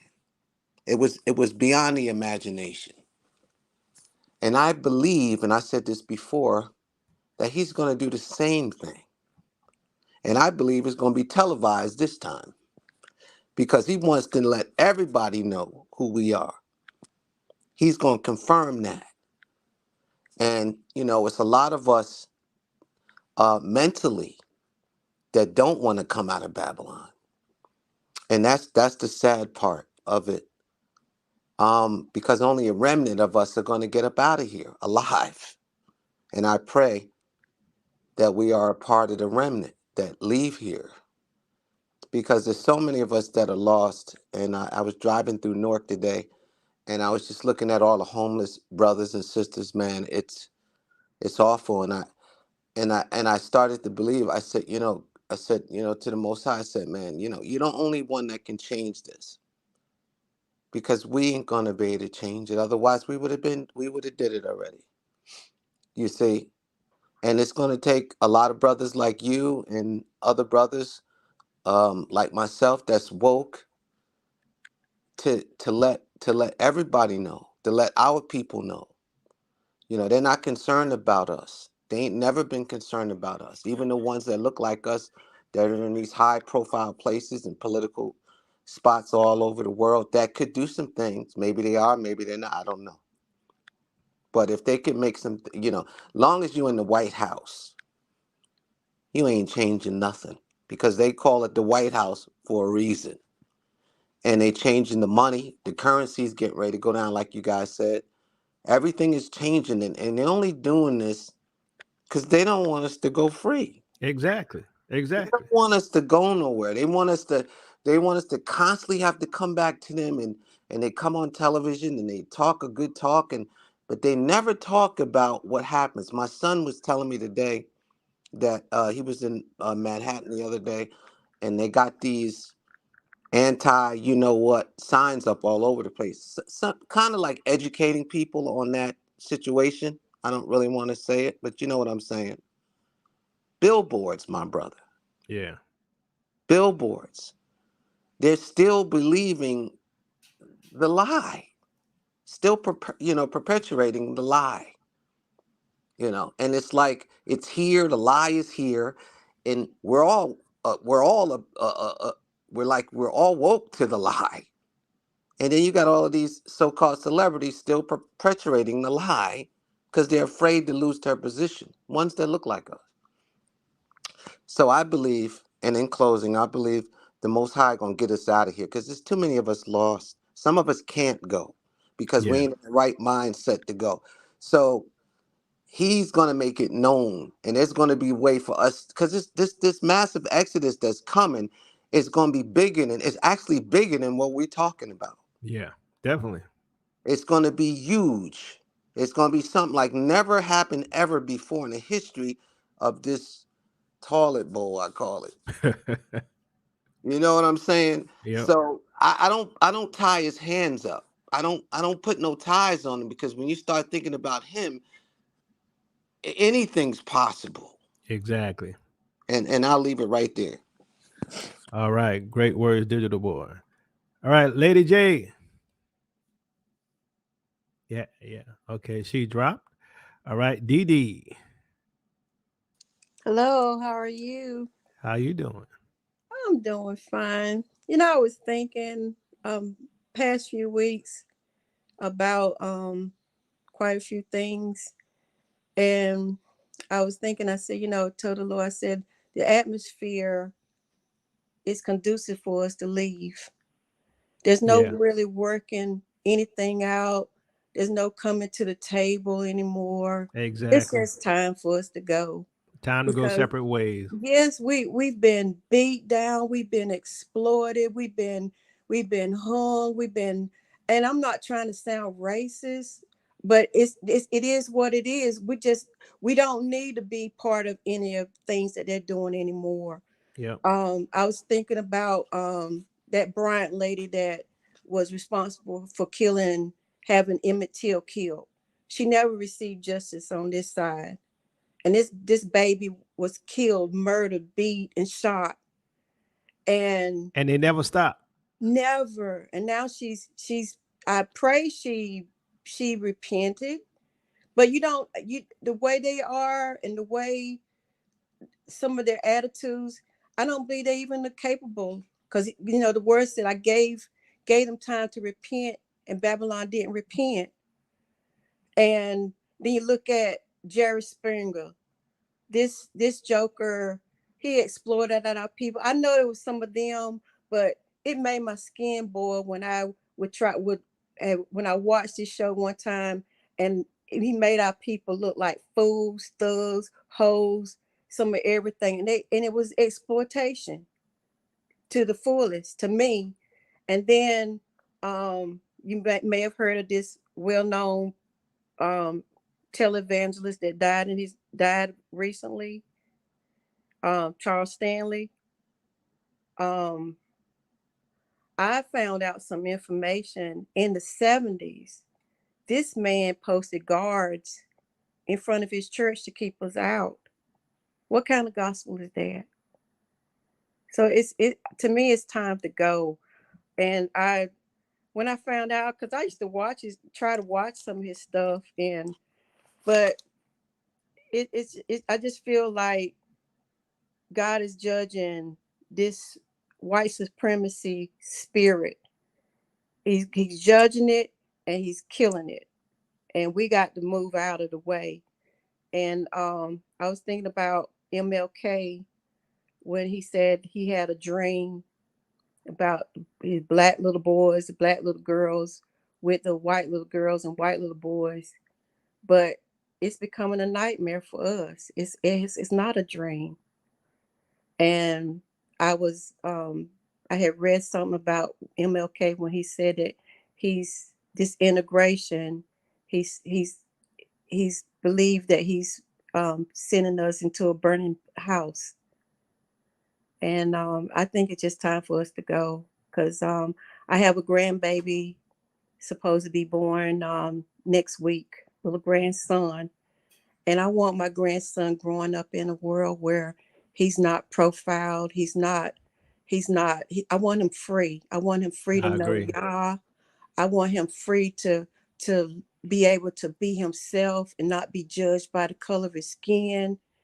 I want him in a world that appreciates him. And I want it for all our children. I want our children to be free. And I had a little girl in my in my town got killed, gunshot at a pool party. I don't want that for our children anymore. Exactly. I'm sick of it. Our children need to be free, and we just need to band together and protect our families. And I'm sorry, I'm getting emotional, because I'm thinking about my little grandbaby being born soon. I don't want him growing up in this place. I don't want him knowing. I don't even want him to even be taught or even think about, wow, what we're going through now. I want him free, and I want that for all our kids and our families. And thank you, and I appreciate everything y'all doing. Okay. All right. Thank you, Dee. All right. Quick comments, moderators.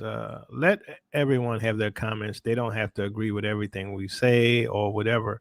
So long as they're respectful and things like that, don't time them out and block them or anything unless they're being disrespectful. All right. Lady J, how's it going? Blessings, Brother Yacoba and family. I'm good. And,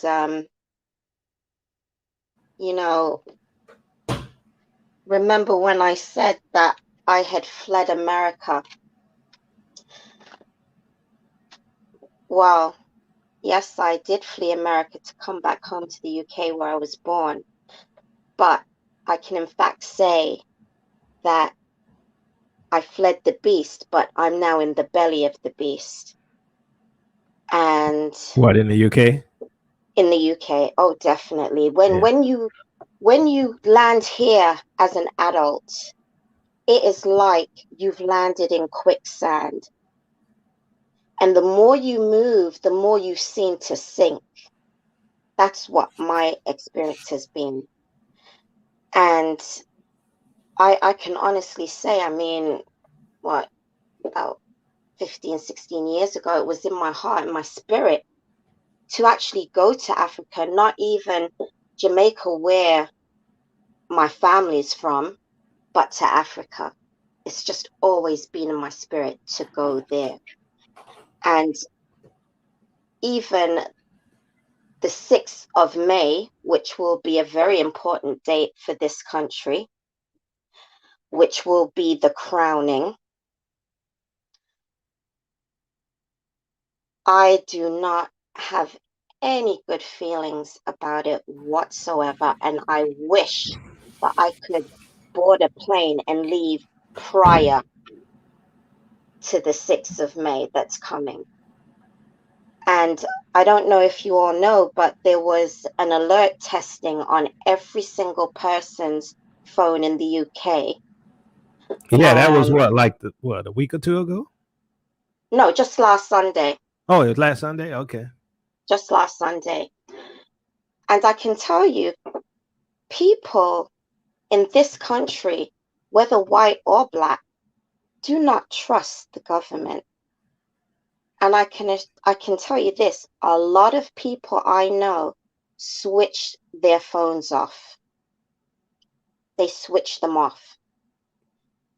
And so even if they were to alert us on anything, on any incoming thing from, that large European nation, where would any of us go? We don't have underground bunkers. There's no shelters. There's nowhere for anyone to hide. And if you're in London, you might be able to go to the underground, to the train station. But how many people are going to fit down there? And would you really want to be down there? So for me, until, the Most High opens a door for me to say, my child, go. And I know it might sound very morbid, but I just prepare myself every day to die in the Lord. Yeah, that's how I had my mindset as well. Yeah, because if I do not trust him, then how can I ever please him? And if I am willing to say, well, Lord, I'm prepared to die because I believe that you will resurrect me, then how can I please him? And this is the thing. As Black people, we need not to be fearful if we really believe and trust in the word and see the truth that is in there, which is fulfilling every second that our eyes are opened. When you're watching YouTube, I don't watch the news here in this country because I refuse to pay that TV license, so I don't own a TV. So, but whether or not they report things on the news, I'm not sure. But from the reports that I see from YouTubers, I mean, it's all going on and going down. And, we can say flee from the US, but I believe that people need to flee from this here country because let's remember, the UK and the US, they're cousins, first cousins. So whatever happens to the US is definitely going to happen to the UK without a shadow of a doubt. But And they the have scripture, done. the scripture says that, and if I understand it correctly, the Mhm. mother of Babylon is going to look at Babylon burn. So look like you all survive and Babylon doesn't. But I also think that we are going to have an opportunity to leave by the grace of the Most High. But continue. So yeah, because, you know, this country has done a lot of wickedness that they have hid. I mean, people don't know half of their history that live in this country. They know nothing. And even when it comes to royalty, a lot of people don't know about Queen Charlotte, who was Black. They don't even realize that King James was a Black man. Yeah, they don't believe it. They don't believe it, and yet they say, "Oh, the Bible is you know, that's from the white man." No, King James was a Black man. That's why they tried to kill him when he was on the throne. It was to stop the Bible from being published. That's why they celebrate Guy Fawkes Night, and they don't even have the full understanding of what that's really about. And there's a page missing from most King James Bibles, which talks about why King James gave us the Bible, which was to protect us from popery, the false church. So, you know, there's just so much going on. And you can see when you go out on the street, and where I live is predominantly the big W. And when I go out, I mean, the looks that you get, and they will try and play chicken with you, like walk straight towards you in your path. And even if they're not in front of you, walking directly to you, they will sway over to you to say, right, move out my way. And so for me, I just drop the bags and just stand there until they walk around me. And so for me, it's almost like, I'm really tired of you people. And I'm sorry, whoever wants to take offense, take offense.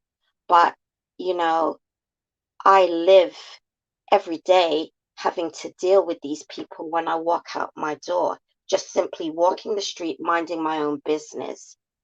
And I would like, as what our sister was saying, to feel what freedom feels like, because I don't feel free here. I feel very oppressed, very oppressed.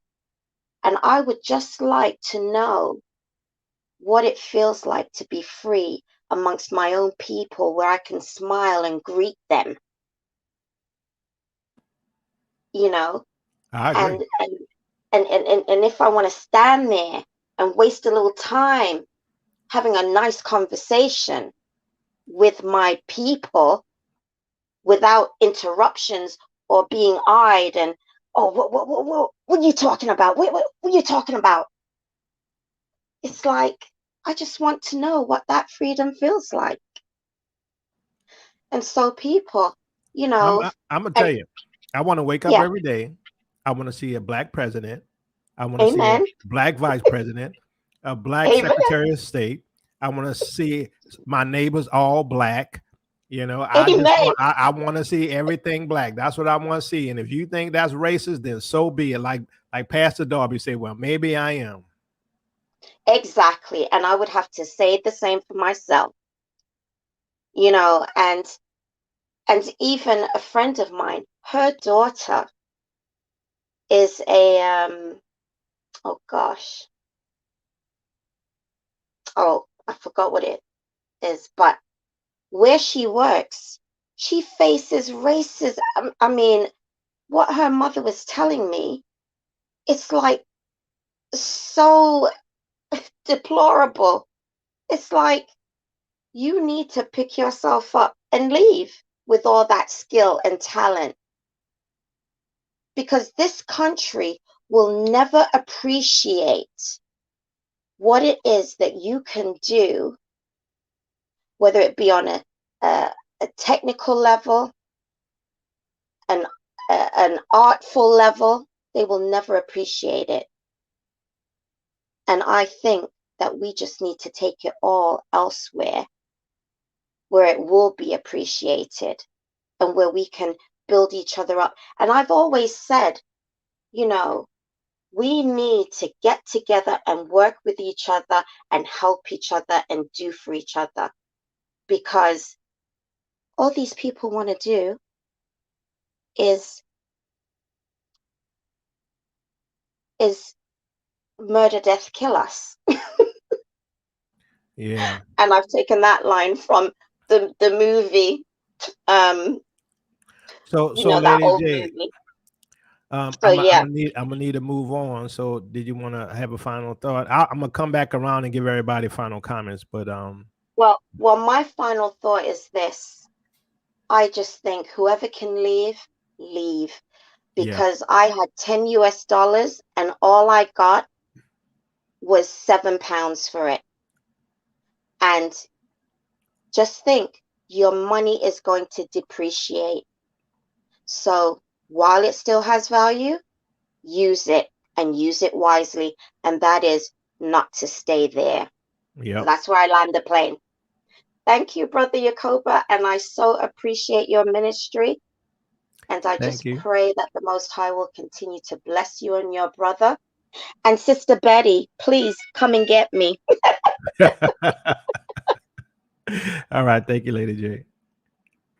Brother Eric. Yes, How's it sir. going? It's I know you going waiting well. patiently, my brother. Oh, no problem, no problem. Hey, just two things. One, we made it back from Ghana. It was a different trip, man. It really was a different trip. What did you think about it? Didn't feel like those are our people, and we wasn't treated like we were family either. It's just like they looked upon us as one big opportunity, and that's what it wasn't a good trip. We should have spent the money and went over where Mr. Ford and his family was at, but that's our next move. Yeah, Planning, I hear that from everybody. A lot of people that they look at us as a check, but right? you know, we got to understand that we don't know each other, and the Most High gonna put us back together. So, and even before we all were scattered amongst the nations, we will fight. So, but go ahead.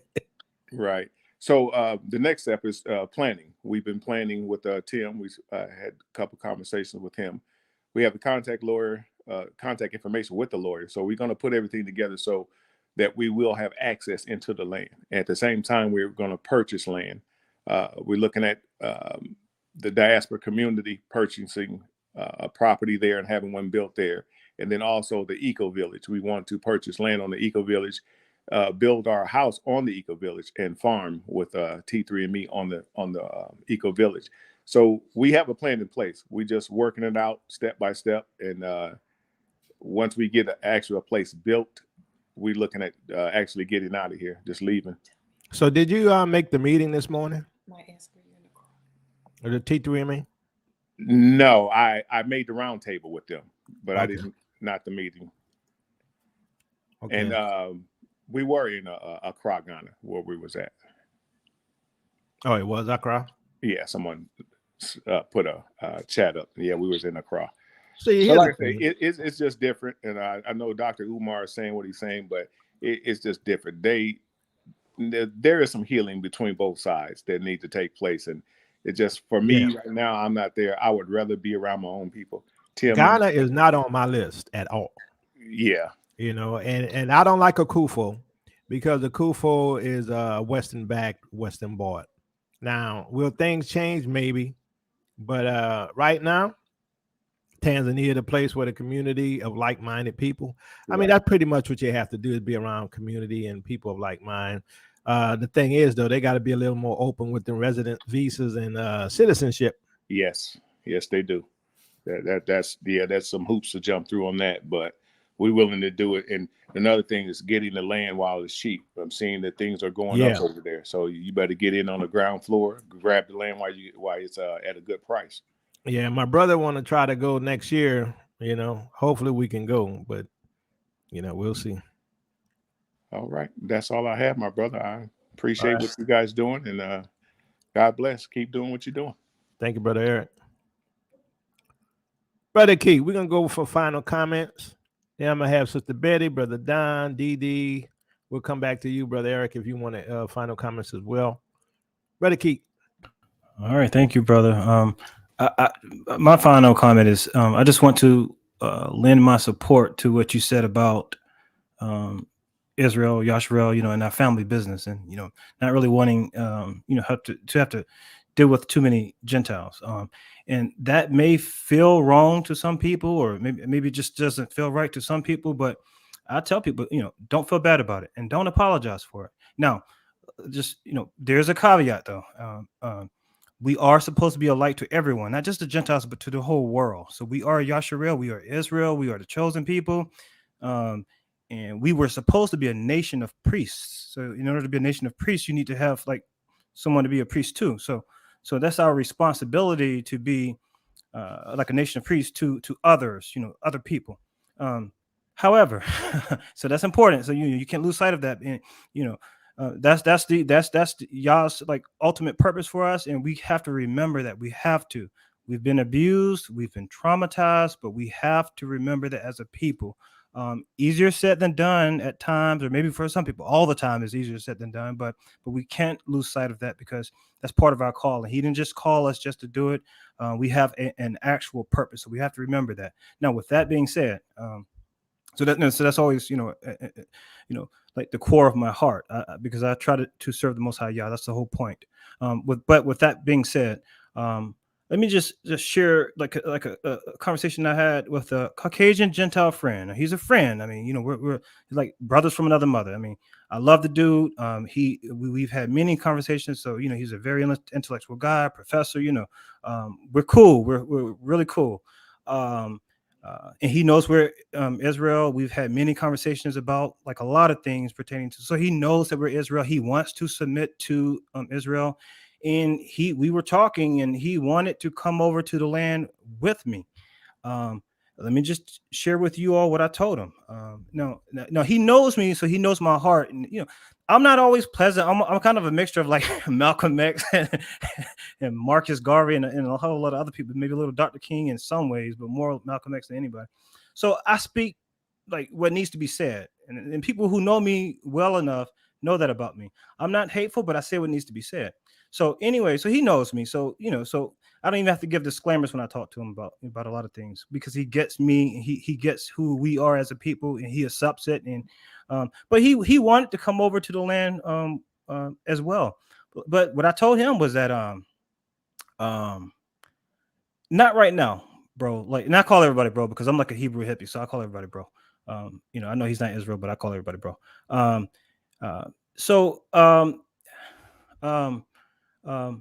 I told him no, not right now. I said, because this is like family business. And I said, I'll make it short, but I said it's family business, and I said that you have to understand something. And he knows, because he has, like degrees and stuff, and one of which is in history, so he gets it. I said, what your people have done to us. I said, honestly, I said that for now we kind of need a break from you all. I said that we need to be able to build our own stuff and build in our own way without interference. I said, now, I love you as a brother. You know that. I love you. We're cool. But I said that your people, though, there's something in we you. need time to heal. We need time to heal. I said that you all have abused us. I said, and you all have this thing in you, the spirit in you. There's something in you all. No, he knew I wasn't talking about everybody, because he's not like that. I said, but your people, though.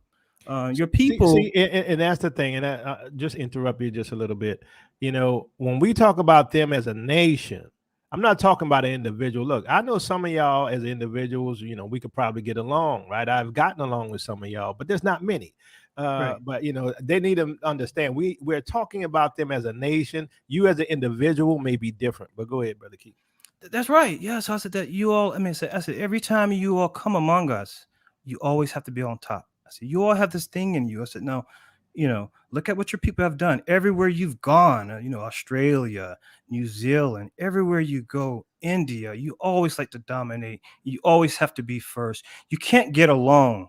You can't live as brothers. You always have to live as kings among others. So I said that honestly, I don't want to be around you guys. I said, that's just the truth. I said, so not now. I said, the only way I would accept that is that you all have to come as servants. And I showed them the scriptures. I said, that's the only way. That's the only. You're not coming as an equal.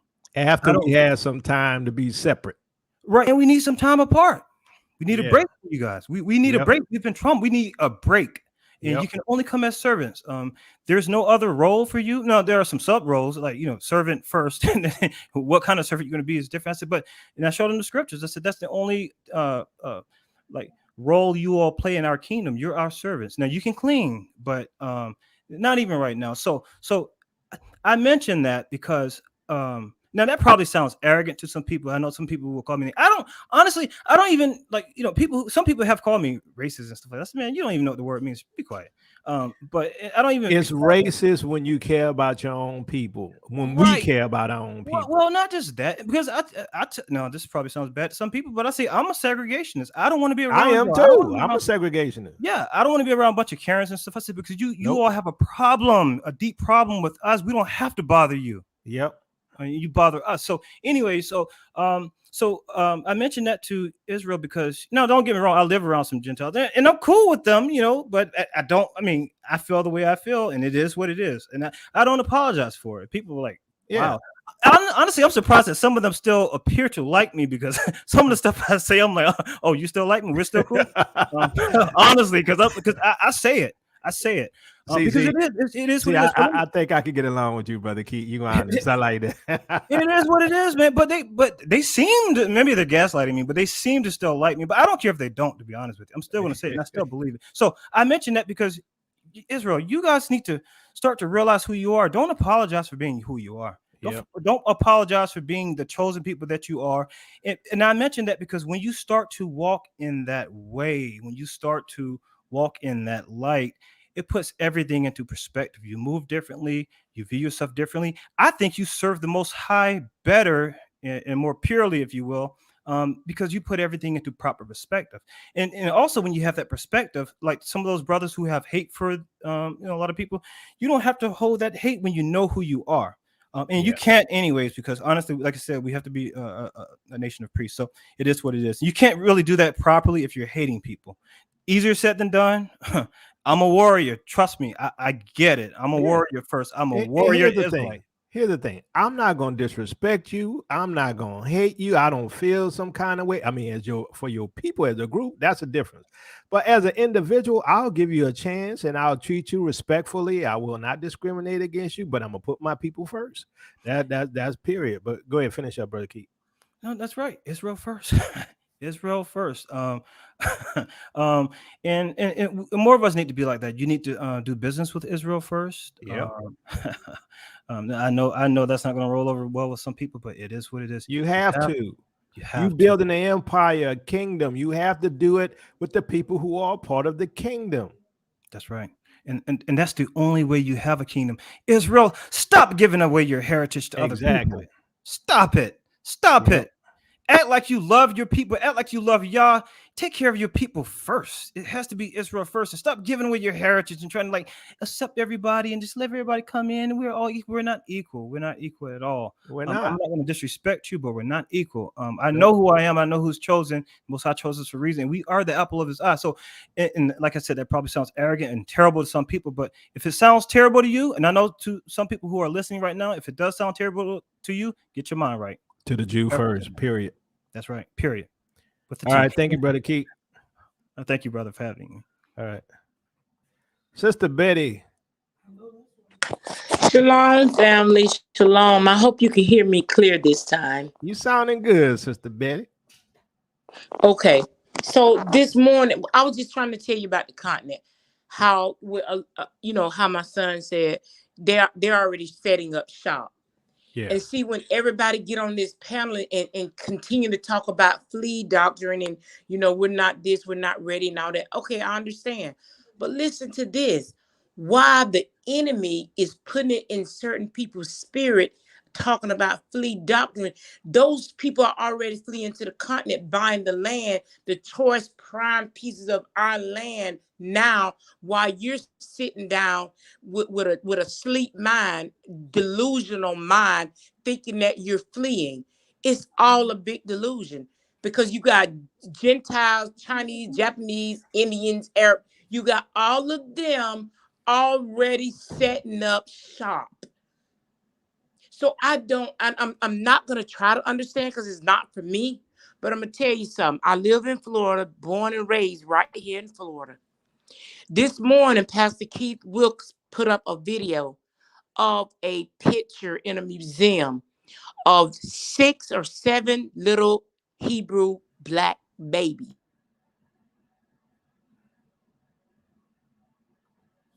You went silent, Sister Betty. Sister Betty. Yeah. Minister Yeah. Kobe, I don't know what's going on. I'm just sitting in one spot The now. enemy mad at you, Sister Betty. You know he is. Yeah. But if Brother ahead. Keith the warrior, he got the warrior right here in a female version. Yeah. That's the real right now. Yeah.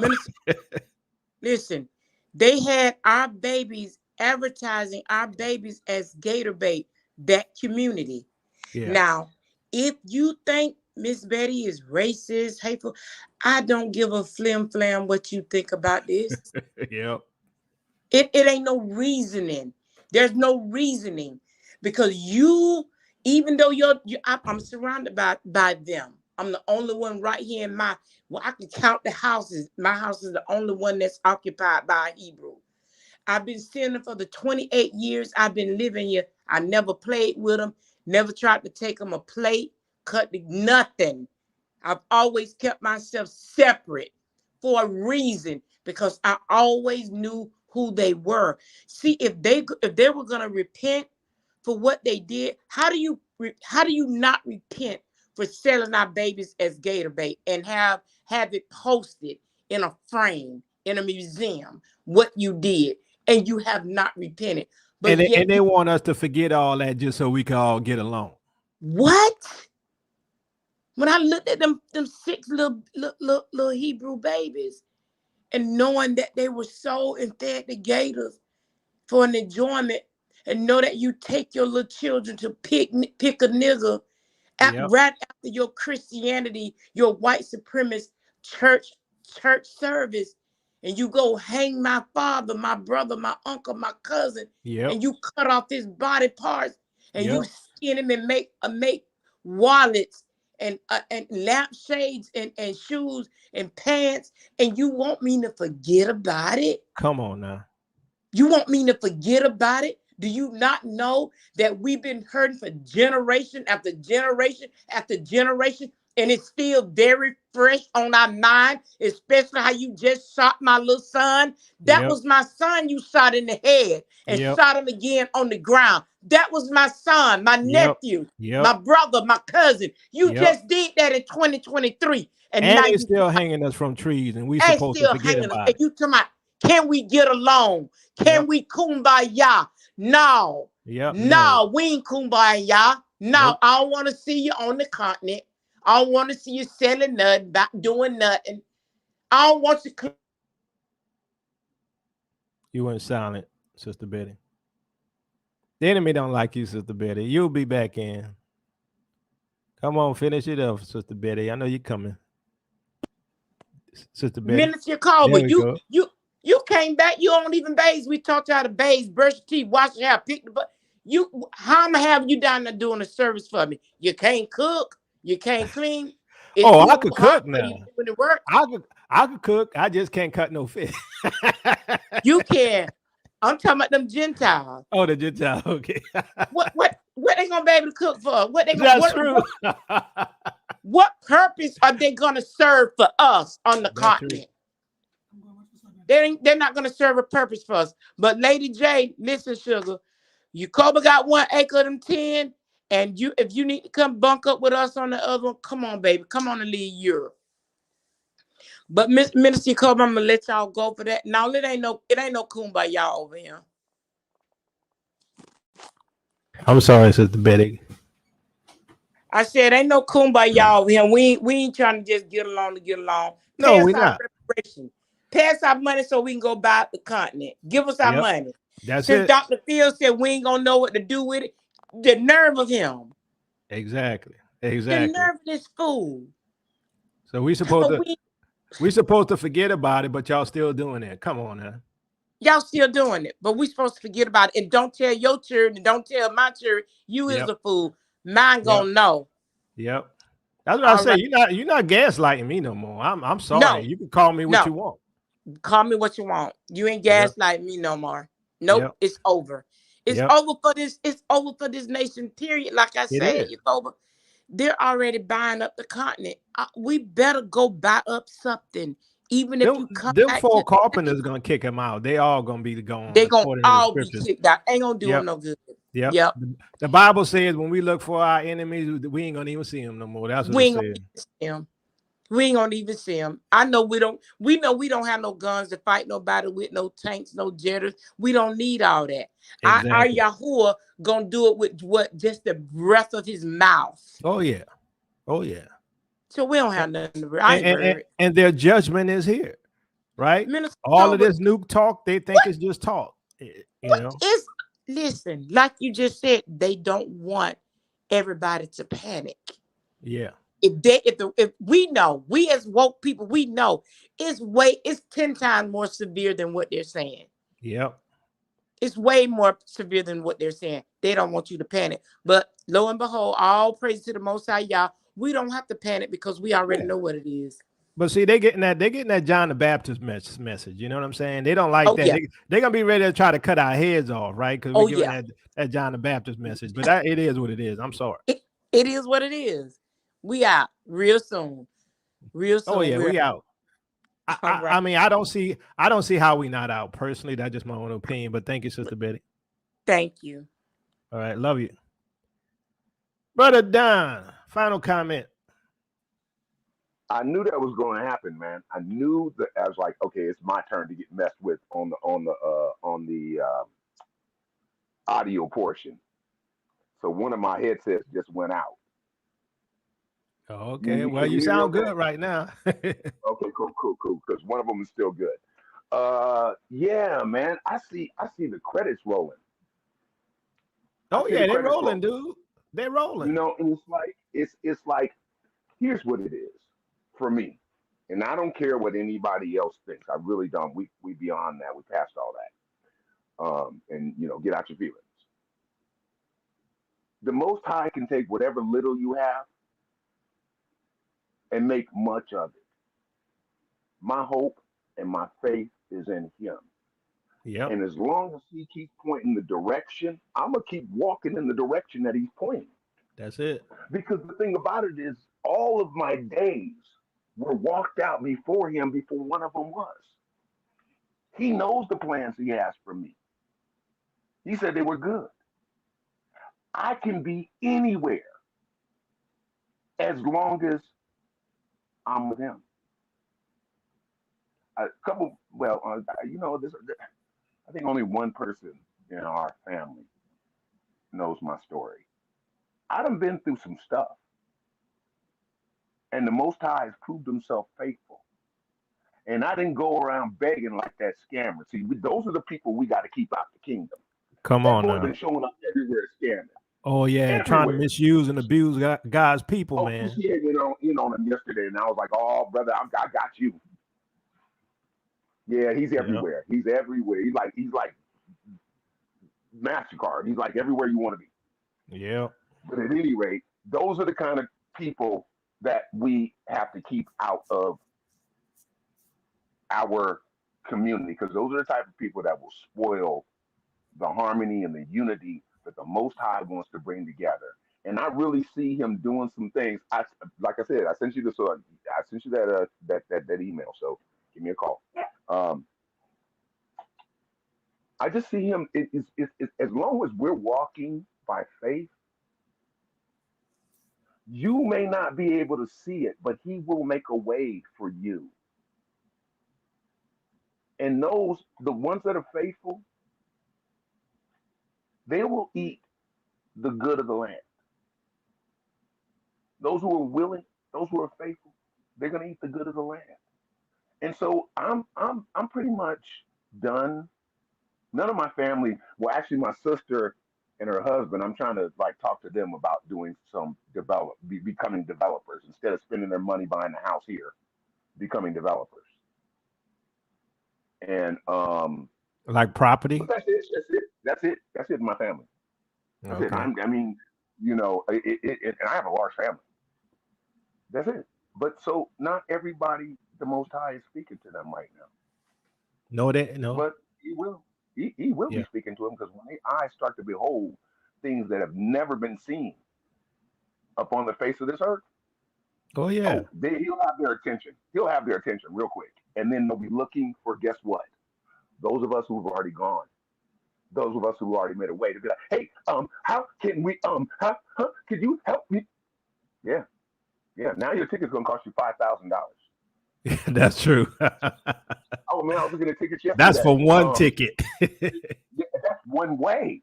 Yeah, one way. I was Yeah. looking at the price of tickets yesterday, and for like 45 days out, it's like $1,900, $1,900. For November was what I'm looking at. You know, end of October, November.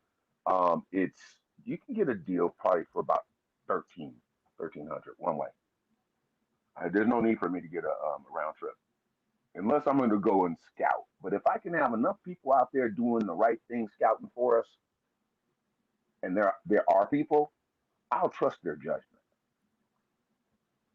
You know, Yeah. if they're of the Most High, I'll trust their judgment. The dry bones, you know, that's our family, Yep. and then Sister Betty gonna be out there, and so it's like, hey, Sister Betty, what's the attorney's number and stuff? Because you got to form a business. You really do have to form a business in order to be able to move, so that you Yeah. don't have all these interruptions and stuff. And when they see you doing good for their people there, because they will be included, um, they'll be more willing to assist you and to make, you know, certain arrangements, shall we say, for you. And so that's what we want to do. And then the other thing is this, like Yahusha said, look at the fields. Look at the fields.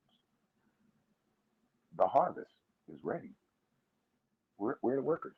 Where are the workers at? So Somebody so has so to so help so make brother that Don, income some come. people gonna say well, you're not having faith because you're working towards doing something on the continent. What would you say to them? Live your life. If I told you I was moving back to Italy because I lived in Italy, if I told you I was moving back to Italy, you wouldn't have a problem with that. That's it. But as soon as I say something about being around our people, you already got some kind of bigotry towards people that look like you. Wow, they did a job on you. They did a job on you, man. So That's another thing too, man. should we Getting away from these coons. should we be preparing in some way, or should we just sit idle by and just wait on the Most High, or should we be moving in faith towards what we know His Word says? So if we know we're going to First of Zion, all, if we we got to know see. we're going to Zion, should we not be preparing that, to be going? That should be on our mind every day. Actually, that should, if we know the end because we've studied to show ourselves approved, workmen who are not ashamed, they can rightly divide the word. If we know what it says, we should be moving towards that. I'm trying to configure everything in with this business plan. How do I take what I want to take? And then what do I do with the rest of this stuff? Let me settle all of my affairs here in Babylon so I can get up out of here because that's going to be additional capital. So let me settle those affairs. And it's getting ready to move. That's why I was looking at November because I'm trying to be honest with myself. I don't know if we got that much time, but hopefully we do. No, but we gotta, you gotta have a date. Yeah, You you do. gotta have You a do. target. You can always You do. crash your chart in your project. You can always Yeah. crash the chart, but you gotta have something to shoot for. It can't be just out there. Oh, I'm going to. No, no, no, no. This is a project for me. So everything has to be in place for the most part for me to leave. I need to get this business plan done. I need to get that off the ground, and securing, a roof over our heads. You can always move from there once you have a roof over your head. You can't operate if you're homeless. So our focus is that Exactly, getting exactly. roofs over our heads. But just So think anyway, about you know that. what? I feel like But go just ahead, think go ahead, about brother. that right quick. Even what we see happening here, a lot of people are going to be homeless because they're not going to have any jobs, right? They're not going to have, be able to afford food. And, the best place is going to be to try to get in the continent. And see, all of the ones, in my opinion, who laying the groundwork is going to be laying the groundwork for that move, right? When everybody start trickling on out of here. They're already trickling, but that trickle going to turn into a stream. But go ahead, Brother Don. Let me say this because since you brought it up, I just want to give people an example of window to look through. So the place that I live right now, these new owners want to demolish both of the buildings, and they haven't served us with any papers yet. But they've got a fight. They're going to have a fight with us to evict us, and it's going to be a situation where we're going to do keys for cash. That's what it's going to come down to. You want this property? We're not leaving. You have to rightfully go through the courts. They've already violated, twice the laws in terms of shutting off our gas and shutting off our water, shutting off our power. The police told me you can't do that. So it's getting ugly in Babylon, ladies and gentlemen. And so listen, because of the way the courts are right now, housing court, it'll be 6 months. It'll be 6 months before we get a date.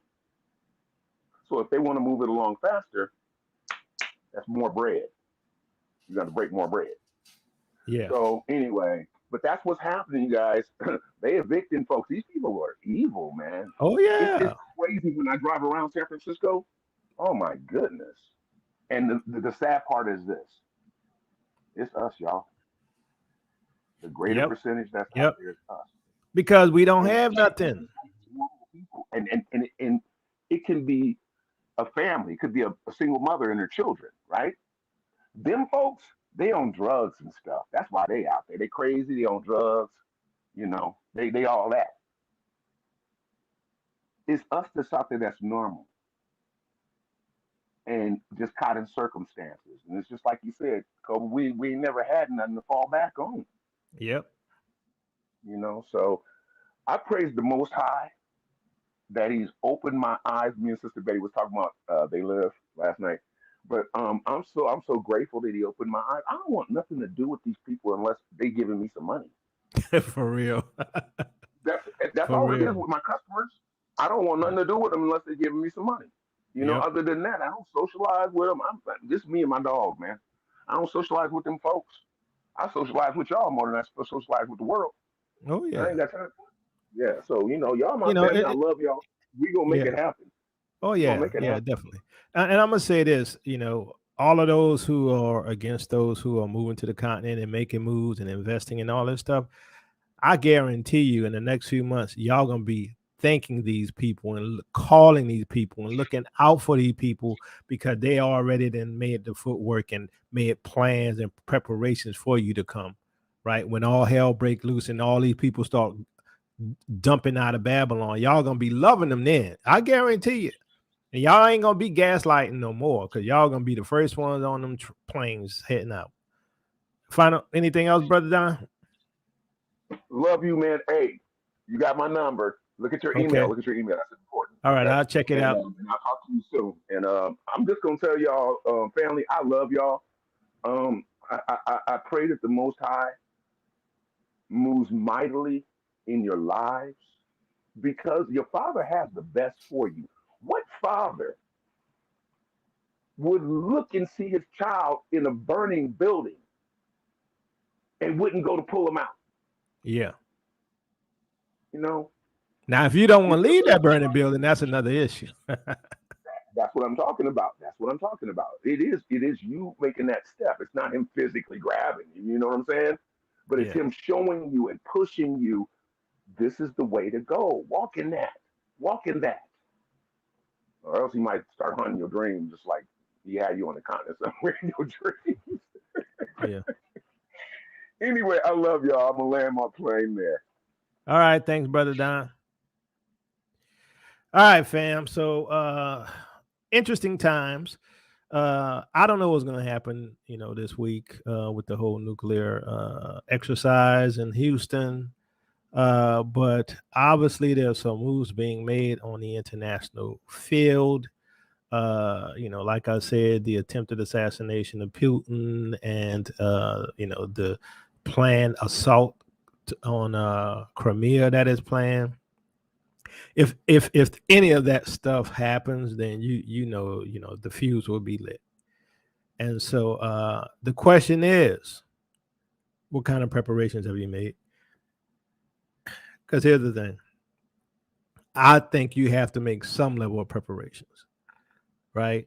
I don't care what it is. You have to make some kind of, whether it be financial, food, water, things like that. I do believe when it comes time to leave, though, we won't need a passport, just like, what happened with Ukraine. All them people ain't had passports. They were under the classification of refugees. So they were able to leave. And based upon what I'm seeing, right, I don't know how much time left. I'm not setting dates. I don't set dates.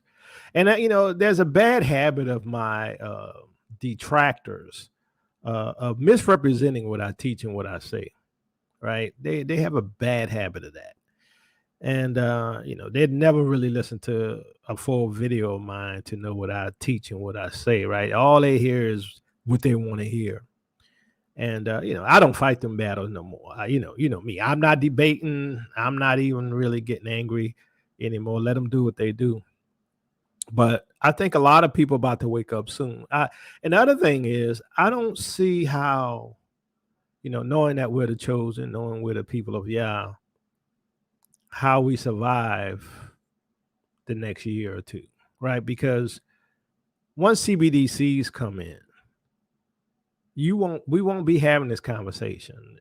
Tail Ministry is not going to be here, right? Because they're going to shut down any financial, benefits, right? And so, you might even be on a job, you getting a paycheck, and they're going to say, well, I don't like what Yacoba said. Let's block his pay, or let's block his purchase. This is where we're at. I mean, y'all think it's bad now, but when AI is fully integrated with everything, you ain't going to be able to step out your backyard without getting a ding on your social credit score. This is where we're at. So some of y'all, we're going to be good here. We're going to sit it out, and we're going to wait on the Most High, which is good. I mean, if the Most High ain't tell you leave, don't leave. My point being is, you need to move according to wisdom and according to his word. And his word says specifically, when you're leaving, have in mind Zion. Now, we know that's in Africa. So can I just say, when you're leaving, have Africa on your mind? Okay, some of y'all don't want to have Africa on your mind. Can we say Zion? Some of y'all don't want to have Zion on your mind because you're so enamored with Babylon. And you got a nice house, you got a nice car, you got a nice job, you got a nice everything. You got restaurants, you got, things to do. But all of that's about to end. I know y'all can't believe it because it's cognitive dissonance. All of that is about to end. And what you're going to do when you don't have your nice house, and you're kicked out of your apartments, and you can't go down to the store and buy food anymore. And now you're on a waiting list to get mayonnaise. You're on a waiting list to get eggs. You're on a waiting list to get chicken. You're on a waiting list to get clean water because the waters have been poisoned. You're on a waiting list to get your medicines because China has blockaded America. Because, most of your medicines are made in China. But you good because you got a job. But the taxes are increasing. Your IRS taxes will increase. The taxes on goods are going to increase.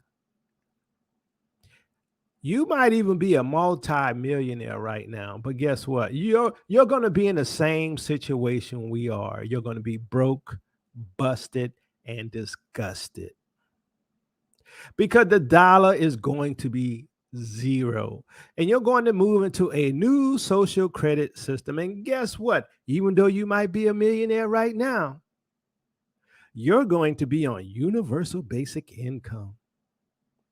You're going to be poor and you're going to enjoy it. You're going to be on international welfare programs like our family has been and our people have been. You're going to live in the projects, and it's called 15-minute cities. You're not going to be able to leave when you want, though, because you got to go and get permission from your boss or your political leader, or let's say artificial intelligence, to be able to leave your 15-minute surroundings. So you go ahead and enjoy Babylon while you can. Because the Babylon you have in mind is the Babylon of yesteryear. The Babylon you have in mind is the Babylon we all grew up with in the past. The Babylon from today and forward is going to be AI driven. The Babylon of the future is going to be social credit driven. The Babylon of the future is going to be where they control whether or not you buy ice cream or not. The Babylon of the future is going to be rationing. The Babylon of the future is going to be eating bugs. The Babylon of the future is going to be lab-grown meat. But you got a job. You comfortable. You got your 401k and you got your health insurance, and right now everything seems like it's always been. But you got not even a year left. You got a few months left until things start really changing. And some of y'all gonna be the first one. How do I get out of here? How do I get to Africa? T3 and me, give me their phone number. Stepping Stones to Home, give me their phone number. Journey with us, give me their phone number. Sister Betty, what's her phone number? Sister Betty, you know, I get a lot of calls for you. I get a lot of emails, Sister Betty. You better put your email out there, Sister Betty. They be trying to get me to let me put you back in here. Sister Betty, you know they be reaching out to me, Sister Betty. They be like, what's her email? They be looking for you. Minister Kobe, I can't do nothing but tell them the truth and let them know what the Most High tell me. He already told me. That's all I can tell them. You know, people get mad when I say it, but, you know, I'm for real. Me and my crew, we got to get out of here. Got to get out of here. That's as simple as it. Like you said, we're only. You went silent again. See, they don't like Sister Betty. Mute and unmute again, Sister Betty. They don't like you, Sister Betty. I told you, like me. Don't nobody really like me. Look, Sister Betty, they trying to keep you quiet. They trying to keep me quiet, but it ain't gonna work. It'll never work. It'll never work. This what the Most High called me to do, to go down there. When we go down there, I'm coming back with nothing but truth. Nothing but truth. You know, to let our people know it's okay. It is okay. Take it a step at a time. It's gonna be okay, Israel. Yep. It's Look, gonna be Sister okay. Betty, you're gonna have to put your email out there because they keep contacting me, Sister Betty. Minister Jacob, I don't know about all that. That's too big for me. Oh no, That's too big for me now, Jacob. I don't know about all that now. I'm on the channel, I'm on Karis, and I'm on yours, and y'all better get on there and talk to me in the chat in the back room. But yeah. Yeah. All right, Sister Betty. Love you. All right. So I'm gonna sum it up like this, and I'm gonna get out. So we don't know what's happening in the next few days, next few months, but something's changing. And you know, the interesting thing is the ones who are against the idea of moving to Africa, and you know, which is Zion. Like I said, they're going to be the same ones knocking on your door tomorrow and calling T3 and everybody else. You know, the whole idea that the New World Order is in Africa, it is not the same. I mean, they're influenced, but they don't control Africa, right? Because the people still control things. See, if the New World Order controlled Africa, then the alphabet group would be there, right? The pronouns would be there. So they obviously don't control Africa. And like I said, Africa does not have the infrastructure for total domination. And they don't have the technological advancement as the West for total domination. You could easily leave the major cities and go to the rural areas. You could easily leave the major cities and go hang out with the tribes. They can't control Africa. See, it was a blessing for them to keep Africa down, because now with the global Luciferic New World Order, which is an AI-driven system, must have a network of roads, Wi-Fi, internet, right? All of that. So they can't dominate the continent. And they're not going to build up the continent fast enough before we get there and stop the total, let's say, technocratic transformation. And so some of you all, in my opinion, just my opinion, are just straight up raccoons. And some of y'all just straight up love Babylon like that. And they don't have no hope, no love, no feelings of reuniting with your people on the continent. You don't care because you benefit from Babylon. You don't care that your people suffer. You don't care that they kill your people. You don't care that they hang your people from trees because you got a good job. You know, you got a small business, or you got a 401k, or you inherited a lot of money, but all of that's going to be taken away from you. And then you're going to want to unite. Then you're going to want to go back to the continent. I told you, the only safe place on this planet is going to be the continent. That's Zion. Don't let nobody fool you. The continent, Africa, is Zion. So the Most High says, keep Zion in your mind. When you're on that refugee trek, keep Zion in your mind. That's Africa. Keep Zion on your mind. The Bible already told y'all, but some of y'all say, nah, I'm not going to do that. That's fine. That's good for you. You stay here. I could tell you right now, if I had the means, if I had the money, if I had the resources, I would be adios, muchacho.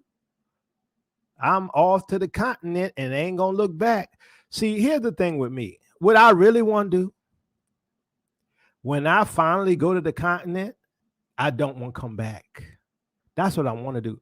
I want to be in a place, instead of visiting Africa, I want to be able, when I go and step off that plane, not come back. That's what I want. And until the Most High makes it that way, I'm stuck like Chuck. And like I say, I'm not telling you what to do. How many times I have to say that? How many times I got to say, I'm not telling you what to do. You do you. Because understand this. The Gentiles are under judgment, not Israel. Israel, the curses are lifted. The curses have come off us and going on them. So there's blessings in whatever we do. So wherever we set our foot, once again, we'll be blessed. Wherever we set our foot is going to be given to us again, just as our ancestors. The scripture says we're going to be more prosperous than our ancestors. So understand this, to me, one of the greatest enemies that we have It's not so much the Gentiles, but it's the raccoons.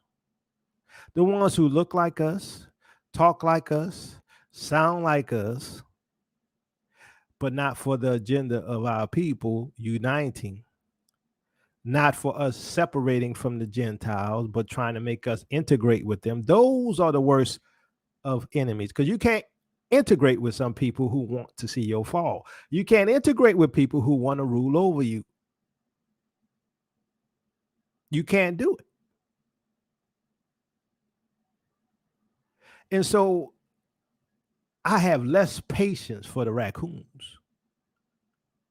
They are the worst, because they're in the midst of you. They're at the family gatherings. They're at the cookouts. They're at the family reunions because they look like you and they got your last name. But they got the agenda of the oppressor. I'm going to tell you, when you wake out of Eurocentric Christianity, you realize that you really were under mind control. See, the hardest thing is to separate the religion of Christianity from what the word says. And then they tell you, oh, you're just a Negro. You don't understand what you're reading. Let me, the Gentile master, tell you what it means. Oh, it means turn the other cheek. Go ahead and turn the other cheek. Let me be a wicked man and do all these evil things to you, and you're supposed to forgive me for it. That ain't what the Bible says. And then you got the raccoons that say, yeah, master, that's what we're supposed to do. While they kill, steal, rape, and kill and murder. I'm just saying. See, when you use common sense says you don't let people do that to you. Common sense says you don't let people do that to your family. Common sense says you don't let them do that to your people. Common sense says you must stand and defend. And so when the scripture tells you to turn the other cheek, I done told you already, it's talking about your family members, other Israelites, those who are of the faith as well, whether they're Jew or Gentile, but of the faith, not just any old wicked Gentile heathen. And some of y'all don't like these words and how I put them together because you think I'm racist, because I'm pro my people. I am pro my people, and I'm proud of it. And I do believe in segregation, because being around y'all has, and I'm talking about, who, them folks, being around y'all has been nothing but chaos for us. Come on, let's admit it. Being around y'all has been nothing but murder, poverty, disease. It has not been good. Being around y'all has been the weakening of us as a nation. We don't even know who we are anymore. Back in my dad's day, they at least knew they were black. They at least knew they were oppressed. They at least knew they had to fight for civil rights. They at least knew who the enemy was. We don't know no more. Why? Because of Eurocentric Christianity. See, instead of them segregating us and being openly oppressive, they toned it down a bit and passed some laws and made some red line districts and made it hard for you to participate in the economy. They didn't altered how they manipulate and discriminate against you, so it's not overt. And so then they be like, well, why don't you love me? Why you don't love us? The Bible says love us. The Bible says when I do bad to you, forgive us. But did they ever repent? See, that's why I say you're going to have the heathen who going to do things and say things against you, but it's the raccoons that's the problem. See, because the raccoons going to come in there and say, you the wrong one, you the bad, you're the racist, because you're the one exposing what them people have done to you and your people. You're the one exposing the laws that they passed to discriminate against your people. You're the one exposing that they're still hanging your people from trees. You're the one exposing that they're shooting your people in the streets. But I'm the bad guy because I say these people doing this to us and we need to separate. Well, they all not that way, Jacoba. We're all no. Every single one of y'all not the same, but your nation is no good.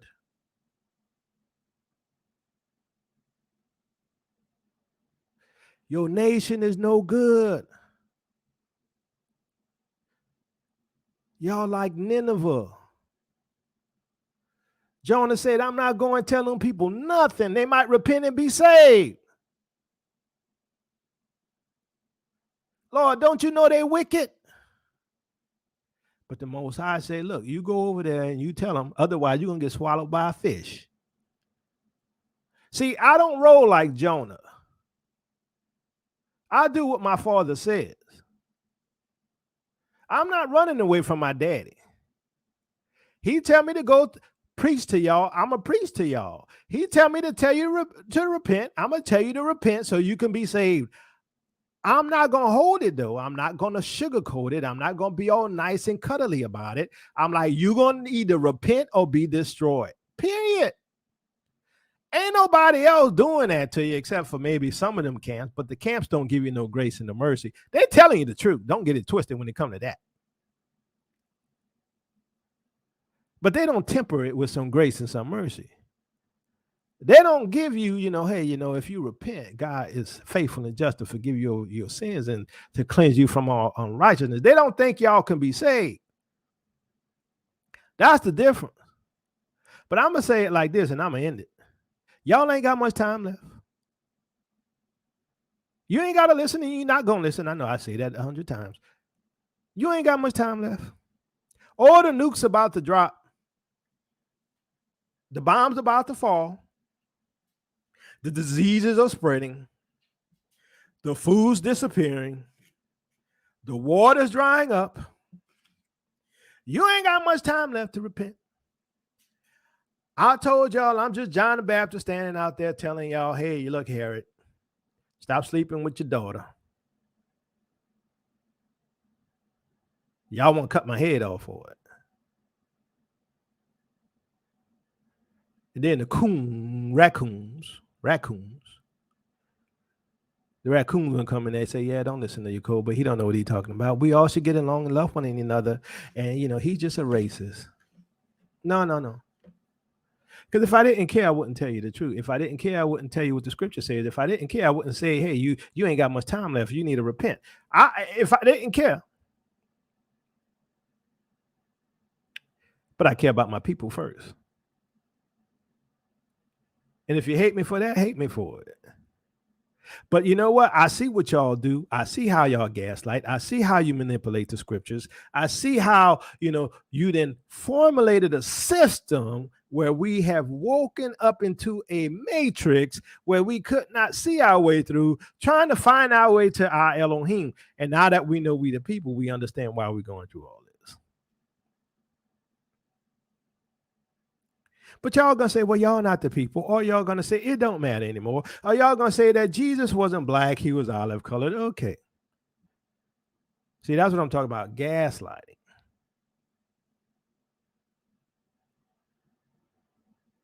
But this has been 3 hours. So May, June, July, crypto, CBDCs come in July, supposedly. Y'all about to see a lot of things change very, very soon. Peace and blessings, Israel. Your captivity is ending. Love you with the love of the Messiah. If you want to support this ministry, give us a like. Because I had over 1,000 people in here. I only had 500 likes. Give us a like. Share the videos.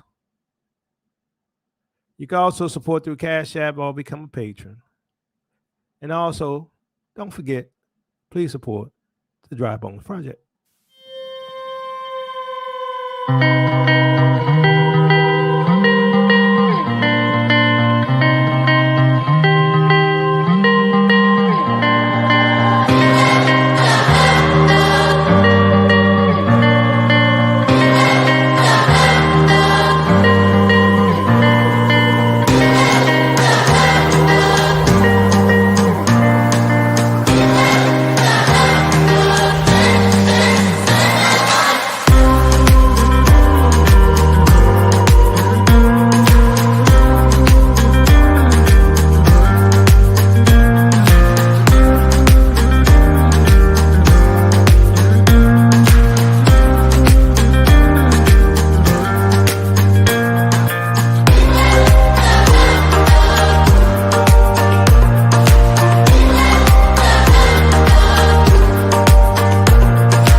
you.